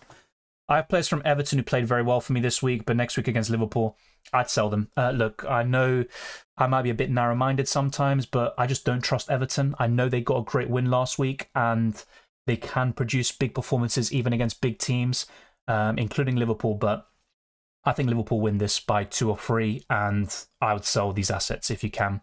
Big question, Salah captain versus Everton, 5 goals and 1 assist in 9 games and is at home. Son, 1 assist in 4 games versus Fulham. Haaland, 2 goals in 2 games versus Brighton. Look, obviously, it's really good what you just pointed out, the stats of, these players against their opponents. I always look at that when possible. But I think most importantly is the form of these players and their opponents. And also, it's a tricky one, I think. I already said for me, Salah, I think, would be number 1 in terms of the captaincy options at the moment. Then it'd be Haaland, then Son, then Trippier. That's my top 4 captains for Game Week 9 at the moment. But yeah, the records do play a part. I think that's probably the second or third most important factor, but it's not everything, as you saw with Salah against Brighton the other day. Could you give general advice about chip usage, exact same as FPL, for some different fantasy games whose rules are just the same as FPL? I'm not sure. Oh, so yeah, the exact same chips as FPL. Well, for example, if we do get the double game week of Man City and Brentford in Game Week 20, I think a lot of us will be looking to triple captain Haaland in Game Week 20, but an alternative is to use the bench boost in that game week. But I think what I'm looking to do, assuming that City get the double in Game Week 20, is to triple captain Haaland there. And I'd use the bench boost later on in the season during a double game week. And maybe use the second wild card just before that bench boost to set it up. In terms of a free hit, probably just a blank or double game week where I might be in a bit of a pickle. That's what I typically do. So very standard stuff, of course, but I think Game Week 20 is definitely one to look out for. Do you think this is a good defense? Yes, it definitely is. The only possible issue is a Kanji, but you could do a Kanji to Gabriel, for example, or Saliba. And look, City still have the best defense for me. I was terrible in my first season, took so many hits, and now I've learned to avoid hits. Same here. Before I played FPL really seriously and, actually, maybe sorted out my team for every deadline, I did the same thing as you. And I, at one point, took over 100 points worth of hits by the first half of the season. And I was 100 points behind first place in my mini league and ended up winning anyway. So, yeah, look, it's all about having fun at the end of the day. And, yeah, if you're, learning, becoming better and enjoying the game, that's the most important thing. I'm not enjoying the game this much this season, to be honest, but maybe doing better will help. Deadly for You Too says, hey, Dylan, rate my team. Ariola, Gordon, Taylor, Kabora, your subs. Possible changes are Burn to Joachim Andersen and Gordon to a 5.5 million midfielder or roll. I don't know why you'd want to do Gordon to a 5.5 million midfielder when he's back from suspension, to be honest. And also, what midfielder would you go for at 5.5 million? I really don't know. I think the best midfielders around that price, would be a bit more expensive, like Pedro Neto, James Ward-Prowse, Gordon himself. So I wouldn't do that. I really wouldn't. And I would keep Burn. And I would rather have Burn than Joachim Andersen, especially in Game Week 9. So honestly, Deadly, just roll. I really think you should. Your team is in good shape. There's no need to really change anything. VJC News says, I'd like to say thank you for all your help. It's my first time I play fantasy. No, don't apologize for your English. It's good English. And thank you very much for the kind words. But of course, ultimately, it's your decisions. Basically, the point of the streams and videos is just to have a discussion, enjoy ourselves, have a good talk about football, but also to identify the best assets. And I will get things wrong. So either way, whether I'm being, thanked or maybe being blamed, I don't want to take either of them, to be honest, but I appreciate the kind words. KDB, not expected back until Game Week 17, City blank in 18 and have Everton in 19. Yeah, and once he comes back, Haaland, of course, naturally becomes a better FPL option, but he still has 8 goals in 8 games. Let's not forget that without Kevin De Bruyne. I think there's more to it, and City still won 6 out of 6 without Kevin De Bruyne. The main issue is also missing Rodri, and also maybe a bit of a, post-treble hangover, really. What do you think about Bolly? Not really interested, to be quite honest. Yeah, I think with Bolly, I'd look elsewhere. I think there are much better defenders from other teams. So yeah, not really too interested in him at the moment. But in terms of Forest, you've got Turner in goal for the time being. Murillo is really impressive, but I wouldn't go from an FPL. And the same goes for Bolly. No worries, VJC, and I'm guessing you're talking about Twisted Parky there, but still. Dylan and Twisted Parky, thank you for your advice. No worries, Pranav. I appreciate that. I sub-won 5k back in my first season of FPL. Yeah, a long time ago. That's probably, what was it, 2 years ago then? 2021. Yeah. Time flies. Is Botman going to be back in 9? I can't guarantee it, but I think he will. Yeah, I know the initial prognosis was a month, according to some reports, but the international break obviously takes up 2 of those weeks, and we've just had a week go past now. So I think by game week 9 or 10, Botman will definitely be back. One of those game weeks for sure. Let's wait and see. He might not be fully fit to start the next game, so bear that in mind. What is the latest game week to transfer in Watkins? Well, you can still get him in. I'd say if you are going to buy Watkins, I would do it either now or in game week 10. And of course, he's still got good fixtures afterwards up until game week 15. And after that, things start to change. Just like to add Jared's comments. Thank you, Deli, for you too. I appreciate the kind words. I need to stop saying kind words, but I do genuinely mean it. Yeah, once again, with the advice, sometimes I say things that are maybe somewhat true, but sometimes I'll get things wrong. But it's all about opinions at the end of the day. And I also try to back things up with stats when possible, but I'm not a stats merchant, I'd say. But thank you, Deli, for you too. I appreciate it. Simon Warren says, would you be up for trying to do a missing 11? If you don't know what it is, it's a game where you try to guess the starting players of a team in a certain game. Would be fun to test your ball knowledge. Oh, fair enough.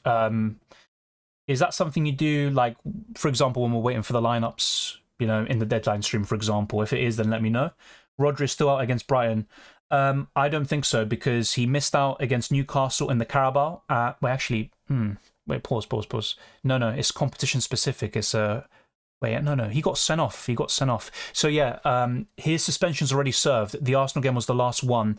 So the key difference is, if you get 5 yellow cards and you get a suspension, that is competition specific and it will be in the Premier League only. But because Rodri got sent off with a red card, that also translates to the Carabao Cup and the FA Cup. So that's the way it works. I'm fairly sure anyway. Rodri should be available for Brighton, and I think they'll do very well. If I'm wrong, of course, correct me, but I'm pretty sure about that.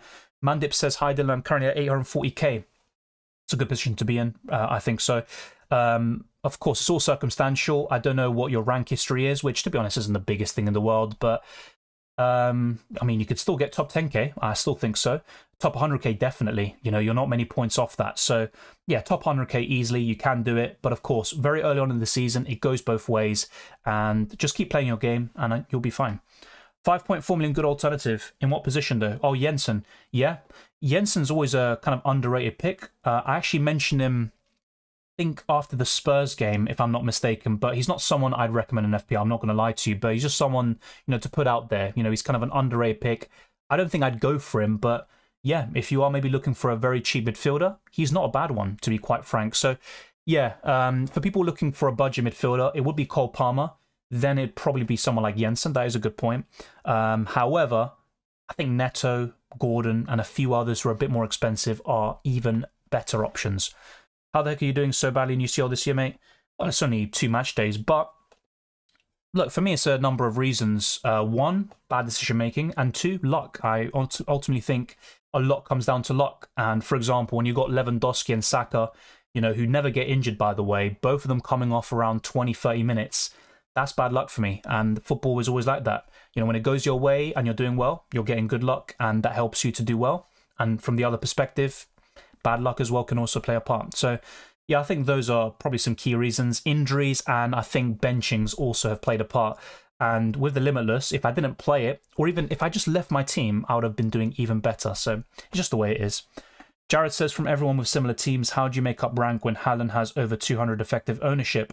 Fine margins with mids like Bowen and Mitoma that can have the template Trippier and Darwin and Watkins. Yeah, it's a very weird season because a lot of us have some good players in there, and we might have had some good captaincy hauls and maybe some good differentials with the odd return here and there, but it's so competitive at the moment, and ultimately a lot of us have similar teams, and it comes down to timing. So those that sold Watkins in Game Week 6, like myself, have been severely punished, and that 20-30 point swing has gone against you. So I think not just the players, you know, that you bring in and who you captain is important, but the timing of when you buy and sell players is absolutely vital, especially at this stage of the season. But there's so much football to be played, double game weeks and blanks, so a lot will change for sure. So yeah, let me know what you think of that. Would you say Haaland is a small game play only? No. Yes, his record in semi-finals and finals is poor for Man City, but he scored against Arsenal in both league games last season. He scored against Man United, a hat-trick, by the way. He scored against Liverpool. Actually, no, I don't think he scored against Liverpool, if I'm not mistaken. Yeah, I don't think he has yet. But look, he scored against most big teams. He's got more goals than games played in the Premier League, in the Champions League, so he's definitely not a small game player.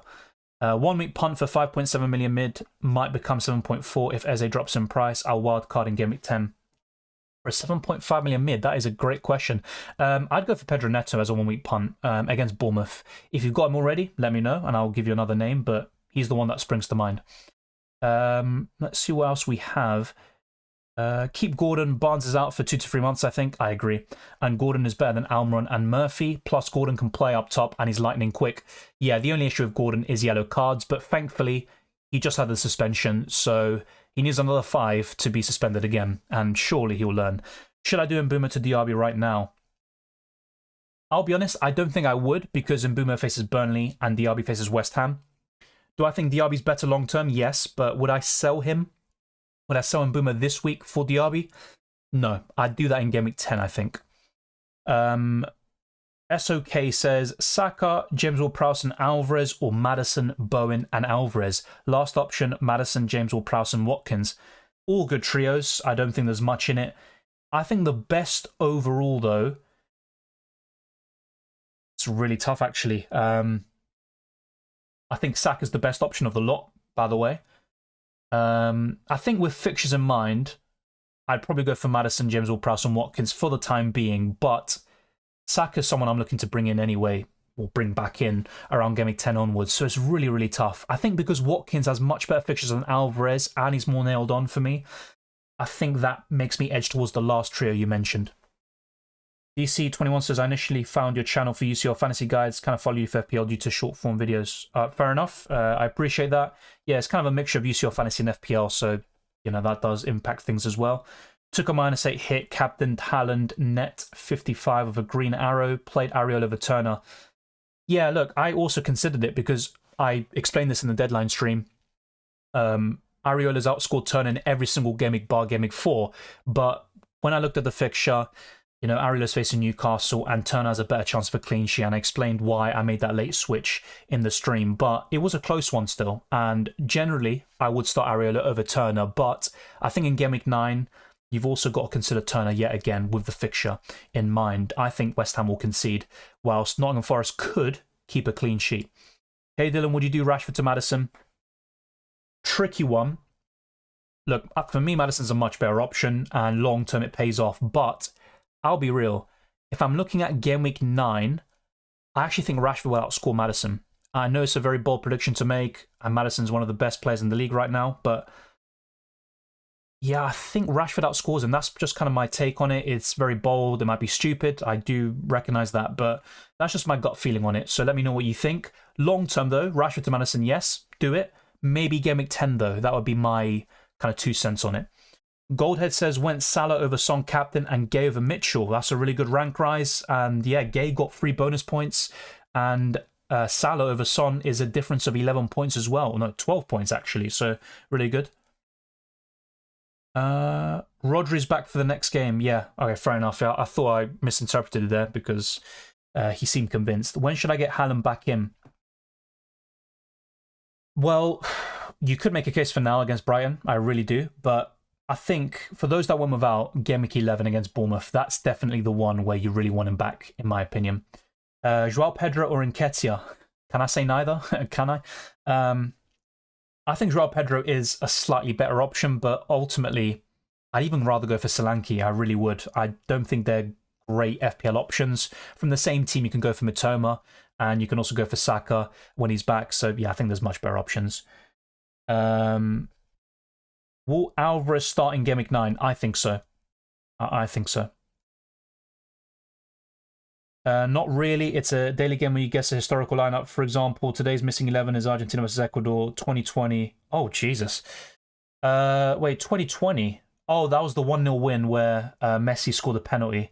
I think, yeah, it was Ocampos who started. He's not in the Argentina team anymore. He won the penalty, which Estupiñán gave away. Lautaro Martinez started up front. I think that was Emi Martinez's first game, actually. First official game for Argentina. So he was in goal. I think the back four was Acuna. I I think the right back's the one I might get wrong. It was a Molina. I think it was either Oif, Montiel, or it was someone like Martinez Cuarta, playing in that position. But I think Otamendi played there. Yeah, he definitely played. Paredes was in the defensive midfield role. I think it was Lo Celso, if I'm not mistaken. And I think the Paul. So yeah, I might have gone one or two wrong there, but I can generally tell the starting 11 from that game. I watched every single Argentina game in the past 10 years, basically. So yeah, I think the only one I might get wrong is the second centre-back / right-back. Botman back for Gameweek 9? I think so, but it's not a guarantee. I'd be very surprised if he isn't back by Gameweek 10, that's for sure. But I'd say Gameweek 9 or 10, he should be available, that's for sure. Best captain for Gameweek 9? At the moment, I'm saying Salah, then Haaland, but yeah, you can switch it either way. I think they're the two best. Son's probably third and Trippier fourth, but you could also switch that order. Ultimately, those four are the best on paper. Is it worth selling Haaland? I wouldn't sell him at this point. I was considering on the wildcard to go without him for at least 3 weeks and then bring him back for Bournemouth. I don't think I'd sell him ahead of Brighton. I don't think I would. Jared says, agree, Dylan. Game of even finer margins with a stroke of luck. Even look at Arsenal City yesterday. You could say Arsenal deserved the win, but it was like a chess match, really, and it came down to luck with that deflected goal. So yeah, FPL and UCL fantasy is the same for me. Start Kabore or Joao Pedro? Oof. I think I'd still go for Joao Pedro because he's on penalties, but is he even going to start? That's not a guarantee. I mean, Kabore is not the worst option, but I think Forest will score. So yeah, I'm not too sure about that. Start Kabore or Gusto? Oof. Well, Gusto is back from suspension against Arsenal, but you would back Arsenal to win there, wouldn't you? I'd say Kabore there from those two. Yeah, I appreciate that, Twisted Parky. Thank you very much. I mean, there are so many good FPL channels. It's a very competitive space as well. Yeah, I think back in the day there are some really good shows and channels that maybe aren't as active anymore, but I think that's what kind of also helped me get into it as well. Alisson, Trippier, Dalot, Pedro Porro, Botman, Matip. I've got a budget of 2 million in the bank. Any changes required, says Prias. So if I break down your team, you've got some very good players and picks in there, especially Trippier, Porro, Botman when he's back, Son, Haaland, Alvarez. Mbeumo's fine for this week as well, by the way, but I look at your defence and I think there are 2 or 3 players I'd look to change, especially Dalot and Matip. So Dalot's not too bad this week against Sheffield, or next week, or 2 weeks' time. But yeah, I think your defence is your main issue. And also Alisson, as good as he is, I don't think he's worth it. And he was in one of my wildcard videos, but I think that was a mistake on my part. And look, he's not a bad option, but I think you can save $1 million easily there with Johnston, Areola, etc., and probably get as many, if not more, points. So yeah, I think Alisson, Dalot, and Matip are the ones to sell. A double up in Liverpool defence is definitely, I have to at least sell one of them, that's for sure. So yeah, any changes required? Yeah, I'd say Alisson and or Matip first, and then in the weeks to come, especially when Dalot faces Man City, you can also sell him. In terms of defenders to buy, I'd look to maybe, so you've got Pedro Porro and Botman and Trippier, that's fine. I'd look to go to Gabriel. I think that's a good transfer for you. Joachim Andersen's fine as well. So yeah, there are some defenders you can go to, and Alisson to Johnston or Areola is also a good transfer, Prias. Should I captain Salah this week?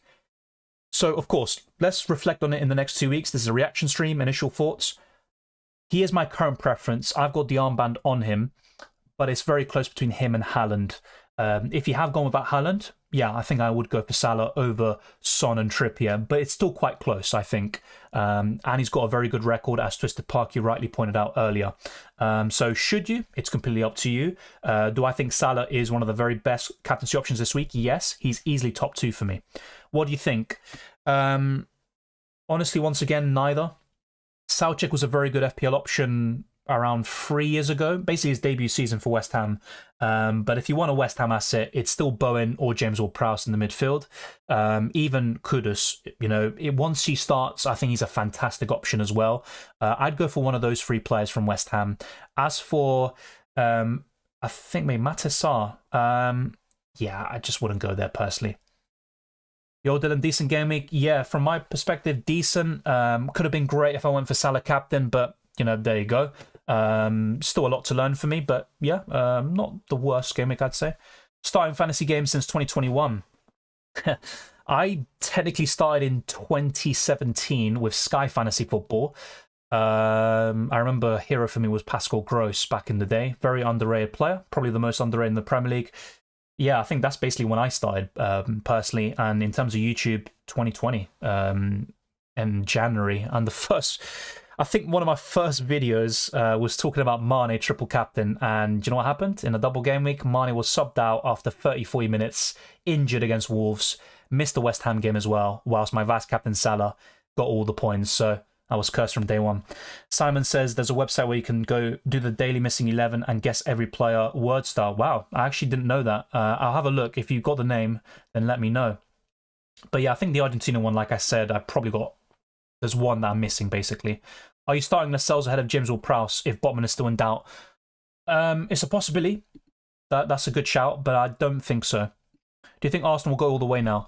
It's way too early to say. I still think City are favourites and they're the team to beat. They typically start, not slowly, but they don't start absolutely amazing. And I think what separates City from the rest is their run in the business end of the season. So from January onwards. And yeah, there's so much football to be played. I think Arsenal will finish top 2. And it's between Arsenal and City for me. But you can't discount Liverpool. Spurs are doing well so far. But yeah, I hope Arsenal can go all the way. But they have to prove, you know, their minerals later in the season too. Try to make your all-time 11 on the web. Would like to see. Okay. We can go through that very soon. Let me just quickly show you a few different screens, which is obviously completely unrelated to what you're saying. But this is the FDR right now. Aston Villa remain top over the next 6 game weeks. Liverpool, Brentford, Newcastle and Forest complete the top 5. And Arsenal have now suddenly shot up to 6th place. And in the bottom 5, we've got Fulham, Chelsea, Luton Town, Everton and Tottenham Hotspur. Man United also in the bottom 6. We will revisit this, of course, in the deadline stream. In terms of predicted points, Haaland is top with 8.6 predicted points. Salah is second, Son third, Bruno Fernandes fourth, and then you've got Maddison, Watkins and Mbumo, Trent and Diaby. I would put Trippier's name in the hat, I would. But yeah, I think the top 3 is probably, you know, quite accurate. And Haaland is a really good option this week for me against Brighton. If we now look at price rises, we've got a few players close to a price rise, but you shouldn't expect any activity just yet. Anderson, Son, Cher, Soufal, really good. Another return over the weekend. Maddison, Trippier, Watkins, Dan Burn, Areola, quite close to a price rise, but shouldn't happen yet. And in terms of price drops, Botman could have one, and that will be very helpful for those that wildcard in Game Week 8. You can also bring him in around Game Week 10 onwards. So that is definitely, it would be a welcome price drop, but I wouldn't pay too much attention to price drops at this point or price rises. I wouldn't recommend early transfers with the international break. And the last thing I want to show you is the captaincy. And Heung-min Son was narrowly the most captain player in the top 10k. Haaland was second. Then you've got Maddison, Salah and Watkins. Look at Salah, the 4th most captain player in the top 10k with just under 8% of the armband. I mean, that is absolutely ridiculous. So once again, you have to give credit to those that went for Salah. We all expected a high-scoring game. And, of course, he's on penalties. That's another string to his bow. And he's just a top-quality FPL option. And he's been so consistent since April, you have to say. So really good returns from Salah. And once again, we are going back to the Salah wave. But it could be a case of Salah versus Trippier in your FPL teams. And that's another debate we will have for the next few weeks and months. Lars says, Brian have the best schedule in my book for Game Weeks 10 to 16. Yeah, that's a good point. I think Matoma is the best. Estupinian, once he's back from his injury, is another one. For me, Estupinian and Matoma are enough. They really are. I love Ferguson as a player. I think he's got so much potential, but there's too much rotation in the forward line, especially with the Europa League. Matoma will also be benched from time to time, which is a worry. But Matoma and Estupinian are the 2 best for me. And I know it's a bit boring, their template, but that's my genuine take on it. Apart from Matoma, you could consider Solly March or even Pascal Gross. But yeah, I think it's the 2 template players for me. Twisted Parker says, Dylan, one quick point. You said no longer will you captain an early kickoff player after Son. Oh, yeah. Yeah, that's Haaland captain for me then, boys. Yeah. Look, I think Salah will return against Everton, but yeah, that is a good point. I did forget that. I didn't wildcard because I have Son and Watkins, but I'm still missing on Liverpool assets and Maddison. When should I wildcard? Well, I don't think I'd be in a rush to get Maddison in this week because, look, he will return at home eventually, but he hasn't done it yet. And I think there are better options this week. Also, in terms of Liverpool assets, yeah, I think Salah will be a big miss, but maybe, as Twisted says, maybe the early kickoff curse could help you. So I don't think I'd necessarily wildcard just to bring in Salah and Maddison, as good as they are. And it would require other moves and improvements elsewhere too. Sky Fantasy just sucks. I don't like the 60 transfers over a season stuff. Yeah, I think it was originally 40 and now it's gone up to 50. I do like it actually because it causes you to be quite careful. I actually just tend to go gung-ho on my transfers and waste all of them, but there is a limit of 5 per week, which, to be fair, I don't like, but maybe is necessary. Bruno or Son captain? I'd go for Son, but Bruno would be a mega differential for you. In terms of the captaincy, percentages next week, I'm not going to give exact figures, but Haaland will still be number 1 for me. Then it'd be Salah, the second most captained. Then it's probably Son. So yeah, Son would be not the biggest differential captain, but it would give you some big rank rises for me if he did well.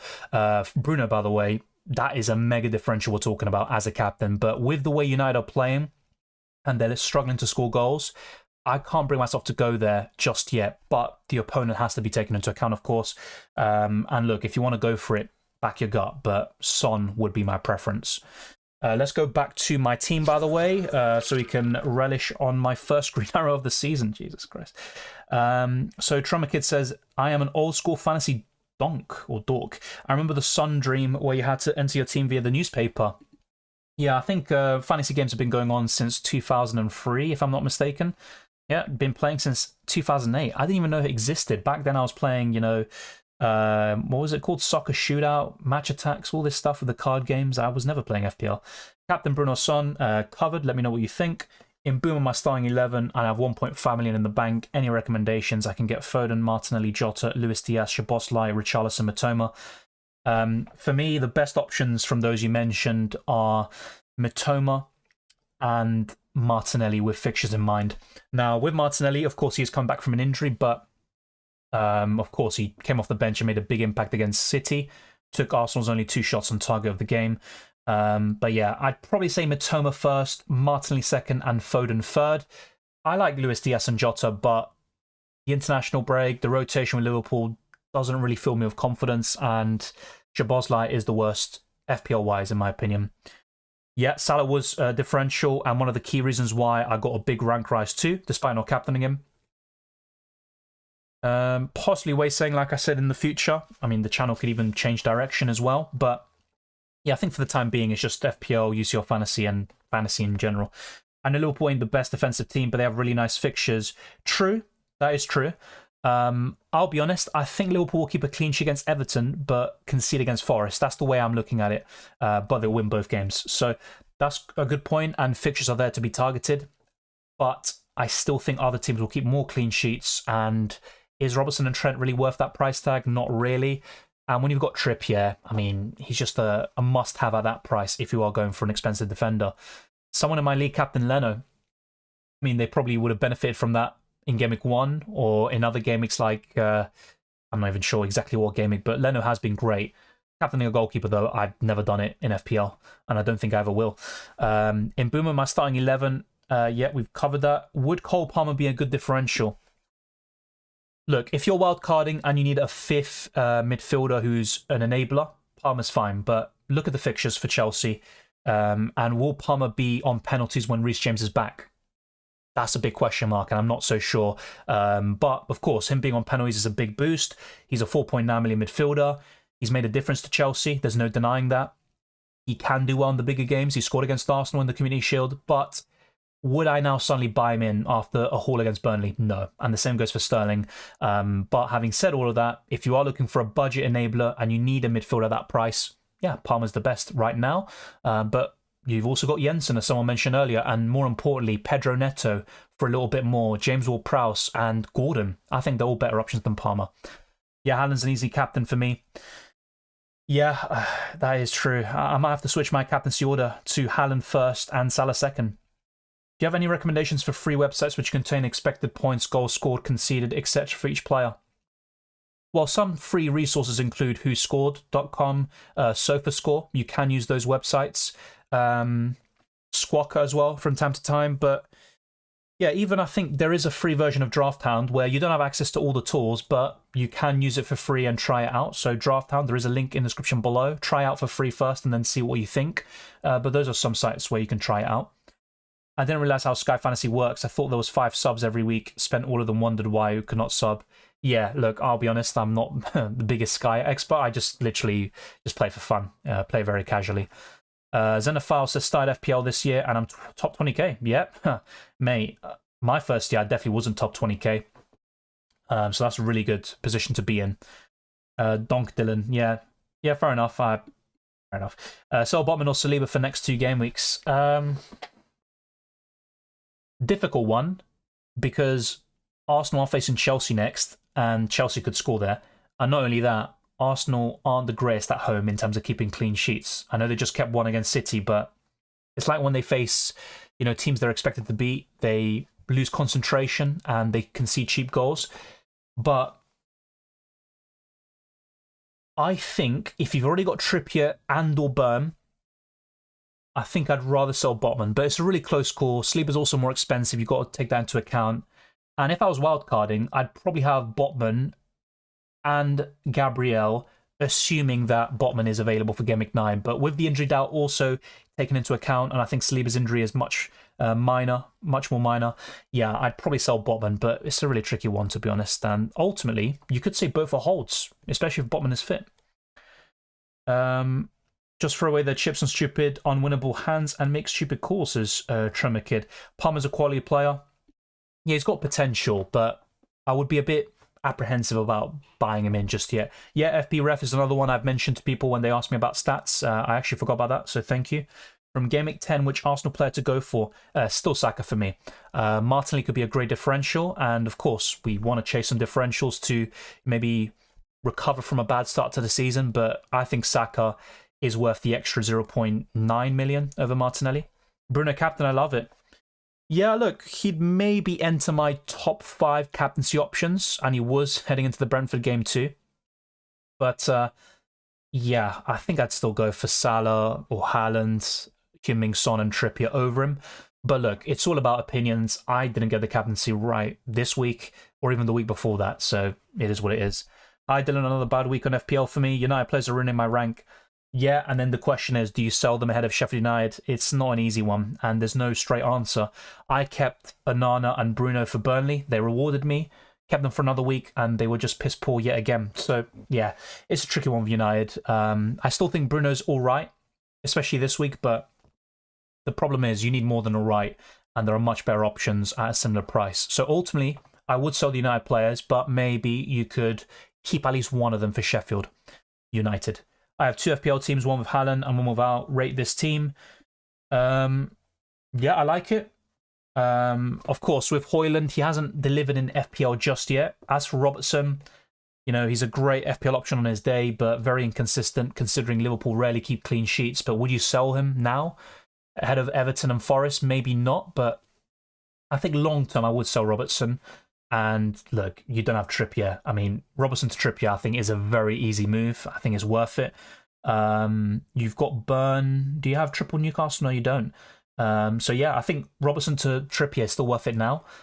And Haaland, I'm guessing that's Haaland from United. Yeah, I think the priority would be Robertson to Trippier, despite the fixtures. Start Cash or Gabriel? I think this week I would go for Cash, just about. Start Alvarez or Saliba? I'd start Alvarez. Enjoy the break, Dylan, and thanks for all the great vids. Thank you. I appreciate that. And some good contributions to the chat. Rashford to Diaz for 1 week before Game Week 10 wildcard? No. Because I think Diaz could be benched after the international break. It happened last time with the South American players for Liverpool. And Rashford's facing Sheffield United. So as bad as Rashford has been, I think I would keep him in this case and then sell Rashford to Saka if you don't have Saka in Game Week 10. I have Bruno, but if I captain him, he let me down. I feel so daft. Yeah, look, if I had Bruno, look, it's all difficult. It depends on your team situation. Do you have Saka or Son and stuff like that? But I think I would keep him, but not captain him. That's the way I'd approach it. Start Botman if he's fit, or cash Botman. Best captain this game week? Of course, my top two is malleable. The early kickoff curse might sway me towards Haaland. Haaland first, Salah second currently, Son third, and Trippier fourth. I know it's very stupid for me to say something like that where I'm basing off my first and second pick on early kickoff, but it has been a big thing. Not just this season, but in previous years too. Thanks for the response, mate. I'm from Hayward, California. This is my third season, and I'm loving the game. I'm currently ranked 62,000. Gameweek 8, I free hit. I made 72 points. Salah captain, Gameweek 9. Good stuff. Of course, it's a really good position to be in, and you're doing really well considering you haven't played that many seasons, but I would be careful about using all your chips just now. Of course, I don't know if you've used your triple captain or your bench boost, but you can use some chips in double game weeks, for example, and the free hit typically is best used in a blank or double game week, but 72 points is good this week, and it's all about how many points you would have gained over your non-free hit team as well, which is the most important thing. As for Salah captain, that's really good. Start a Nunn or a Turner game week 10, I'd go for Turner. But not a guarantee that either Forest or United keep a clean sheet. Yeah, Game Week 9, no worries. I didn't even mention or realise it myself. In Game Week 10, should I do double Spurs to double Arsenal mids? Not necessarily, but I would balance it out. So Son to Saka and keep Maddison would probably be the best play. Yeah, it does seem like it, Troma Kid. Even if it's a red card to a player like Basuma, which impacts Spurs and their ability to score many goals in that game, they missed so many chances before that to go 2 or 3-0 up as well. So it is what it is. I'm choosing Trippier as my captain over Haaland and Son, fair enough. I personally think Haaland and Salah are the two best ones this week, or in 2 weeks' time. But look, Trippier has been absolutely fantastic, and he's technically the most informed player in the Premier League right now. So it has been a blast talking to all of you. This stream has been going on for around 2 hours already, which has been quite a mad one. I'll probably answer a few more questions, get this stream to around 2 hours. Before you leave, if you decide to leave, be sure to smash the like button and subscribe if you're new. And our aim is to get this stream to over 100 likes before we end it. Lars says, is White the best Arsenal defender? I still don't think it's worth it. I know it's all about points and stuff. Will White score the most points? Maybe. He's got the most attacking threat in terms of goals plus assists and bonus points, but I don't think it's worth the extra over Gabriel and Saliba. I'd rather go there instead of Ben White, personally. Thank you. I can't trust Spurs mids for the next 5 to 6 game weeks. Yeah, look, I think it's a good short-term punt having Son and Maddison, but look, Son is a very explosive player, yet quite inconsistent. He's returned 3 games. Thank you, Twisted Parky. Lewis says, games, yet fair enough. Watkins must have hurt. It definitely did in my case, Adil. And literally every time I've had him, he's basically assisted. So yeah, he's been very, very frustrating for me. And he scored all 4 of his goals when he wasn't in my team. But I didn't expect him to score against Wolves. I thought he'd blank, actually. I expected a 1-1 draw. But yeah, there you go. Watkins is still a great option for the next 5 to 6 game weeks. And after that, I'll probably look to sell him again afterwards as well. Thank you, Deli, for you too. I appreciate that. Looking for your favourite 11 soon. Yeah, I can do that before wrapping up. I'm not sure if I can bring it up on screen, to show you a visualization and create graphics on the spot, but my all-time 11, of course, I haven't seen every play in history. I'm not going to appease everybody, but goalkeeper, it's between, I'd say, 3 or 4 for me. Casillas was one of my favourites growing up. I think Buffon's a legend of the game. Manuel Neuer deserves an honourable mention. And then, of course, you've got Premier League greats like Peter Schmeichel. But in terms of who I've seen, best goalkeeper of all time, yeah, for me it's between Casillas and Buffon. It's very difficult for me to separate them. But I think one of those two would be the best goalkeeper. I think Buffon has slightly better longevity. Casillas has a better prime. Very, very tricky. I think I'm going to go for my kind of favourite, and I'll say Casillas, but honestly, you can go for either one, and it's completely fine. Fullbacks, I think Cafu, right back, and left back, I mean, depends how you see Maldini. He mainly played on the left-hand side in his career, but he can also play centre-back. And of course, you can't forget Roberto Carlos. A bit suspect defensively, maybe, but he was an absolute beast going forward. I'd probably say Cafu and Yeah, I'd probably go for Maldini on the left. Centre-backs, of course, Beckenbauer is generally regarded as the best centre-back of all time, but I didn't see him, if I'm being quite honest. So in terms of centre-backs I've maybe seen, a bit trickier, actually. It really is. And look, even for left-back, Ashley Cole's a shout. You have to say he's really, really good. But I have to think about it. I really would. I might even put Maldini centre-back just to compensate. You know what? I'm going to put Roberto Carlos left-back, and I'm going to put Maldini and Beckenbauer centre-backs. But I haven't seen Beckenbauer that much. Just highlights, I will admit that. Midfield... Oh, Christ. I mean, I would like a defensive midfielder in there. Or at least someone who can defend somewhat. And you know what? Busquets is definitely a really good shout, I have to say. Patrick Vieira, for me, was one of the best midfielders of this century. Tricky one. I'm going to go for... it's going to be biased, maybe, but I'm going to go for Vieira in the midfield. Then I'm going to go for the likes of Zidane and Maradona to complete the front three, or the midfield three. The front three, oof. I'm going to go for Messi, the Brazilian Ronaldo, and... yeah, I mean, Cristiano Ronaldo in terms of longevity, consistency, he always has to be a mention. And he obviously he's a great player.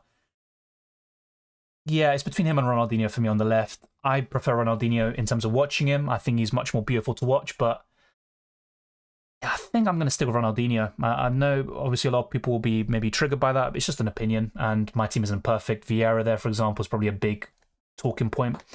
Yeah, favourite 11 would be different. I'd have Thierry Henry there. Your favourite 11, not necessarily the best of all time. Oh, then, yeah, Ronaldinho, Messi wingers for sure. Striker, Thierry Henry. The midfielders, I'd say Vieira. Oh, yeah, Iniesta. I'd say Iniesta and Maradona. Something like that in the midfield three. Back four, I can't say Ashley Cole as favourite after what he did. So, yeah, defensive four, I'd say, yeah, Maldini still. Really tricky one, I think, for the rest of the defense. I think that's the trickiest one. I mean, my favorite right back would be either Lahm or Zanetti, and honestly, those two could even get in ahead of Cafu too. Centre backs, I think, is the trickiest one for me. Goalkeeper Casillas is my favorite, so yeah, something like that. Peter Schmeichel, no debate. I mean, I think Casillas, Buffon, even goalkeepers of the past have something to say about it, at least. Thank you, Luis. I appreciate the shout out too. Thank you, Harvinder and Chocker as well. Some great contributions to the chat. Yeah, sure, Adil. Yeah, just send it on Twitter, Instagram, or Discord, and I'll get back to you as soon as possible. Gabriel's my future transfer in. Yeah, same here. Gabriel at 4.7 is a must. He probably won't be 4.7 for long, especially if Arsenal keep a clean sheet in Game Week 9.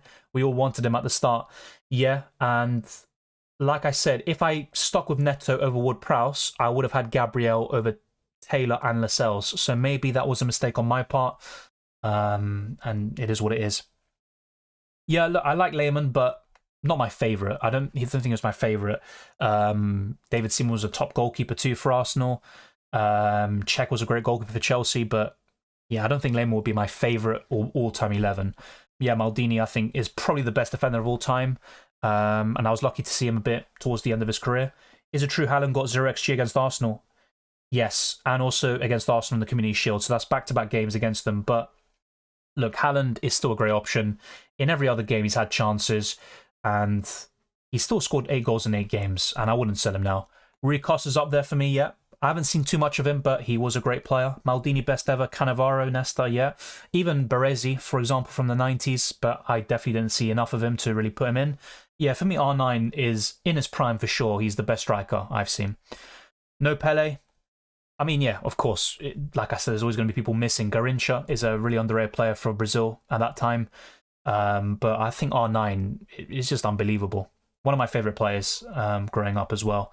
Roy Keane for me, defensive mid. I think Vieira is better. I genuinely do. As an overall player, Roy Keane was great, but I think Vieira was a step above. I love Lahm. I think Lahm is one of the most underrated players of all time. You know, you can play right back, left back, defensive midfield, central midfield. He's such an intelligent player. I think Guardiola described him as the most intelligent player he's ever managed. Also, I don't think he's ever been sent off in his career. That's another great stat for him, if I'm not mistaken. So yeah, I think Philipp Lahm was a great player. Take out Haaland for Salah. Not sure I would do that at this point, especially if it involves a hit. Yeah, Bobby Moore. Like I said, some of these players I literally haven't seen enough of, just highlights. You can even say that about Maradona, but I think in his case it's a bit different. I've seen full matches of the 1986 World Cup, and you know, for me that's the best tournament any player's ever had, period. And he's probably, for me, top 2, top 3 players of all time, Maradona, easily. Ashley Cole, Puyol, Ramos, Walker. Yeah, look, Walker's probably the best right back in Premier League history. I don't think he's better than Zanetti, Philipp Lahm, or Cafu of all time. And we're probably forgetting many other right backs before that too. Ramos and Puyol are great shouts, especially Puyol. I think he's a better defender than Ramos. Ramos, what he has is, you know, he in big games he just appears and scores crucial goals too. Ashley Cole, yeah, I think he's easily one of the best left backs ever, and I think he's better than Walker, like for like. Do you think Solanke can get 3-4 weeks? Yeah, he can, and he's an enabler. That's the most important thing. But would I recommend buying him necessarily? No. And I think there are at least 5 better forwards in FPL. Yeah, George Best, Maradona. Yeah, George Best is another one. Maradona's already in my team. He always will be. Which club do you support? Arsenal. Your top 3 left backs who are currently playing. Oof, that's a tricky one. There's a lot of centre backs who play left back nowadays. I think Robertson was clearly the best a few years ago. He has slightly declined. 3 best left backs now. It's quite tricky, to be honest, because I don't think there's necessarily that many amazing ones. Of course, I'm probably forgetting some off the top of my head. You know, DeMarco's doing really well for Inter Milan. Is he the best? No. Alfonso Davies. Balde from Barcelona is really impressive. I think Timber was looking really promising there, but he's not really a left back. You can't forget Man City, of course. They can play Ake and Gvardiol there. Yeah, I don't know. I think the fullbacks generally have, you know, the quality has gone down compared to before. So it's quite tricky for me to think of a top 3. Petr Cech, my favourite goalkeeper. I mean, any Chelsea fan, I think, will probably say that. If you want to try the missing 11 game I was talking about, I think it will show up if you search for missing 11. Fair enough, I'll have a look for that, Simon. Have you ever heard of Carlos Kaiser? Great documentary about him. I have heard of him, but I haven't seen him. Only player to play for top clubs in Brazil, but never actually play any games. Okay, I'll have a look at that. I mean, Brazil have probably the biggest pool of players to choose from in a all-time 11. Yeah, I mean, the fact I haven't heard of him is crazy as well. Have you used your wildcard yet? Yes, in Gameweek 8. And if I didn't, I'm probably looking at another red arrow, but I would have had Sterling. Score predictions against Chelsea. It is early. Arsenal have won 6 of the last 7 against Chelsea, but you know, Chelsea are getting into some good form here, and I think they will cause problems, but I'd probably go for like a narrow Arsenal win, and of course things can change, and yeah, Chelsea have given Arsenal a lot of issues before this recent run. I think it'll be tougher than most people expect, but I'm probably going to say 2-1 Arsenal, but let's wait and see, of course. My predictions aren't exactly great. Yeah, Davis isn't the greatest defensively, but obviously, technically speaking, and his pace, he's very, very, you know, he's rapid, and he's also very good on the ball. Is Buffon really that good? Yeah.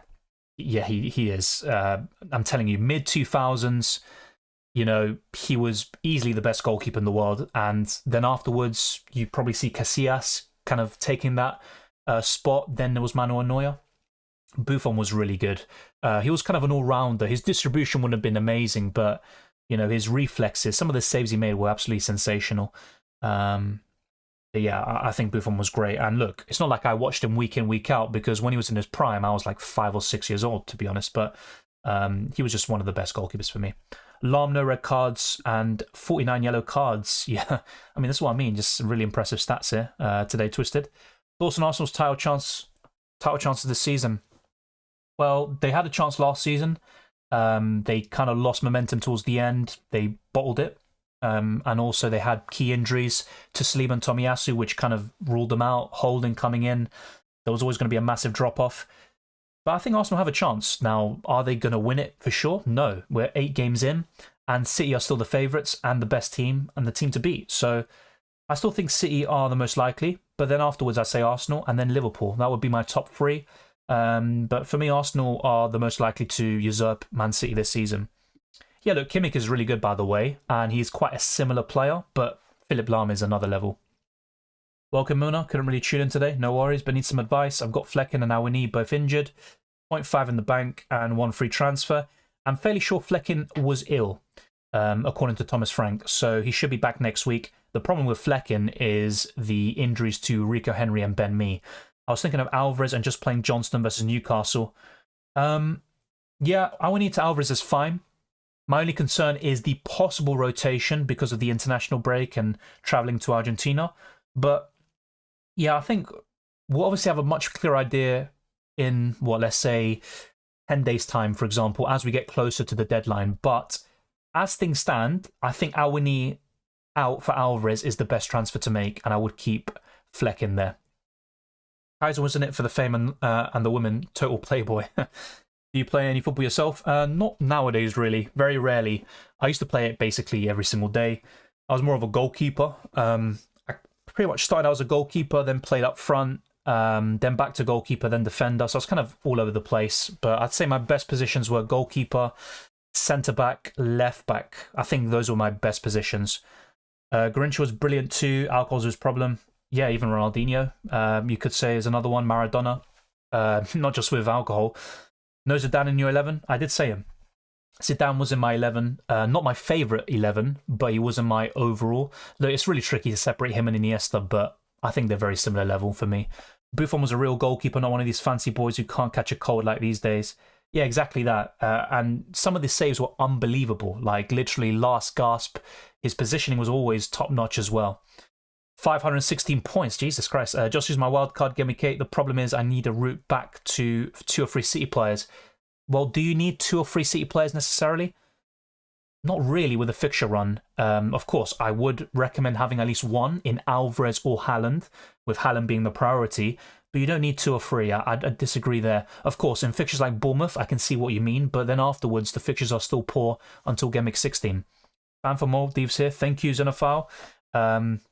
There's a few people who watch from the Maldives, from Mauritius, and all places from everywhere. Any place you can name, there's people watching, which is always great to see. Yeah, Pogba and Kante, great players in their prime, but I don't think they're anywhere near a all-time 11, if I'm being completely honest. I think Vieira, Roy Keane, all these players, not to mention Zidane, Iniesta, Busquets, are levels above. Buffon was simply brilliant, same stature as Peter Schmeichel. Yeah. For me, Buffon was better than Schmeichel, but then again, Buffon was more of my era, and that also plays a part. If you're to ask me who's my favourite tennis player or F1 driver, that also plays a part too. Wow, you're a bit of a Rogerio Ceni then, Dylan. Kind of, I don't know. When I was younger, people called me Czech just because I'm left-footed and I played in goal, and also Czech was the best goalkeeper at the time in the Premier League, so yeah, I don't know. I was kind of more of a... I'd like to think I was a Casillas, but maybe not. I'm quite short, I'd say, for a goalkeeper. So, yeah, Casillas is maybe the most similar I am, but nowhere near that level. Zidane plus Makelele plus Xabi Alonso. Yeah, Alonso is really underrated. I don't think he's quite the best, but yeah, he's a really good shout. Makelele as well. I mean, he's literally got a position named after him, and Zidane is Zidane. Pogba won't be remembered. I mean, depends how you look at it. I mean, he's not in the same league as the others we've mentioned, but he is still a great player on his day. Really? Wait a second, come on. Busquets is... I mean, look, football's a game of opinions, but for me, Busquets is levels above Kante. It's not even close for me. I'm going to sell Haaland in the future. Game weeks 100%. I just want to be a bit different and get a stronger team. Yeah, fair enough, but if, I'd sell him after Game Week 11 at least. I wouldn't sell him with the next 3 in mind. I have 348 points. I missed the first 3 game weeks.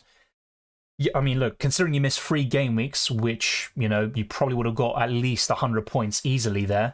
Yeah, that's a good start. It definitely is. And just enjoy it. Just enjoy the ride, and you can still get a good rank. Pierre Schmeichel versus Rapid Vienna, I mean. I'll have a look at that later on. Got so lucky this week, could only afford Van der Ven on my wildcard. Fair play.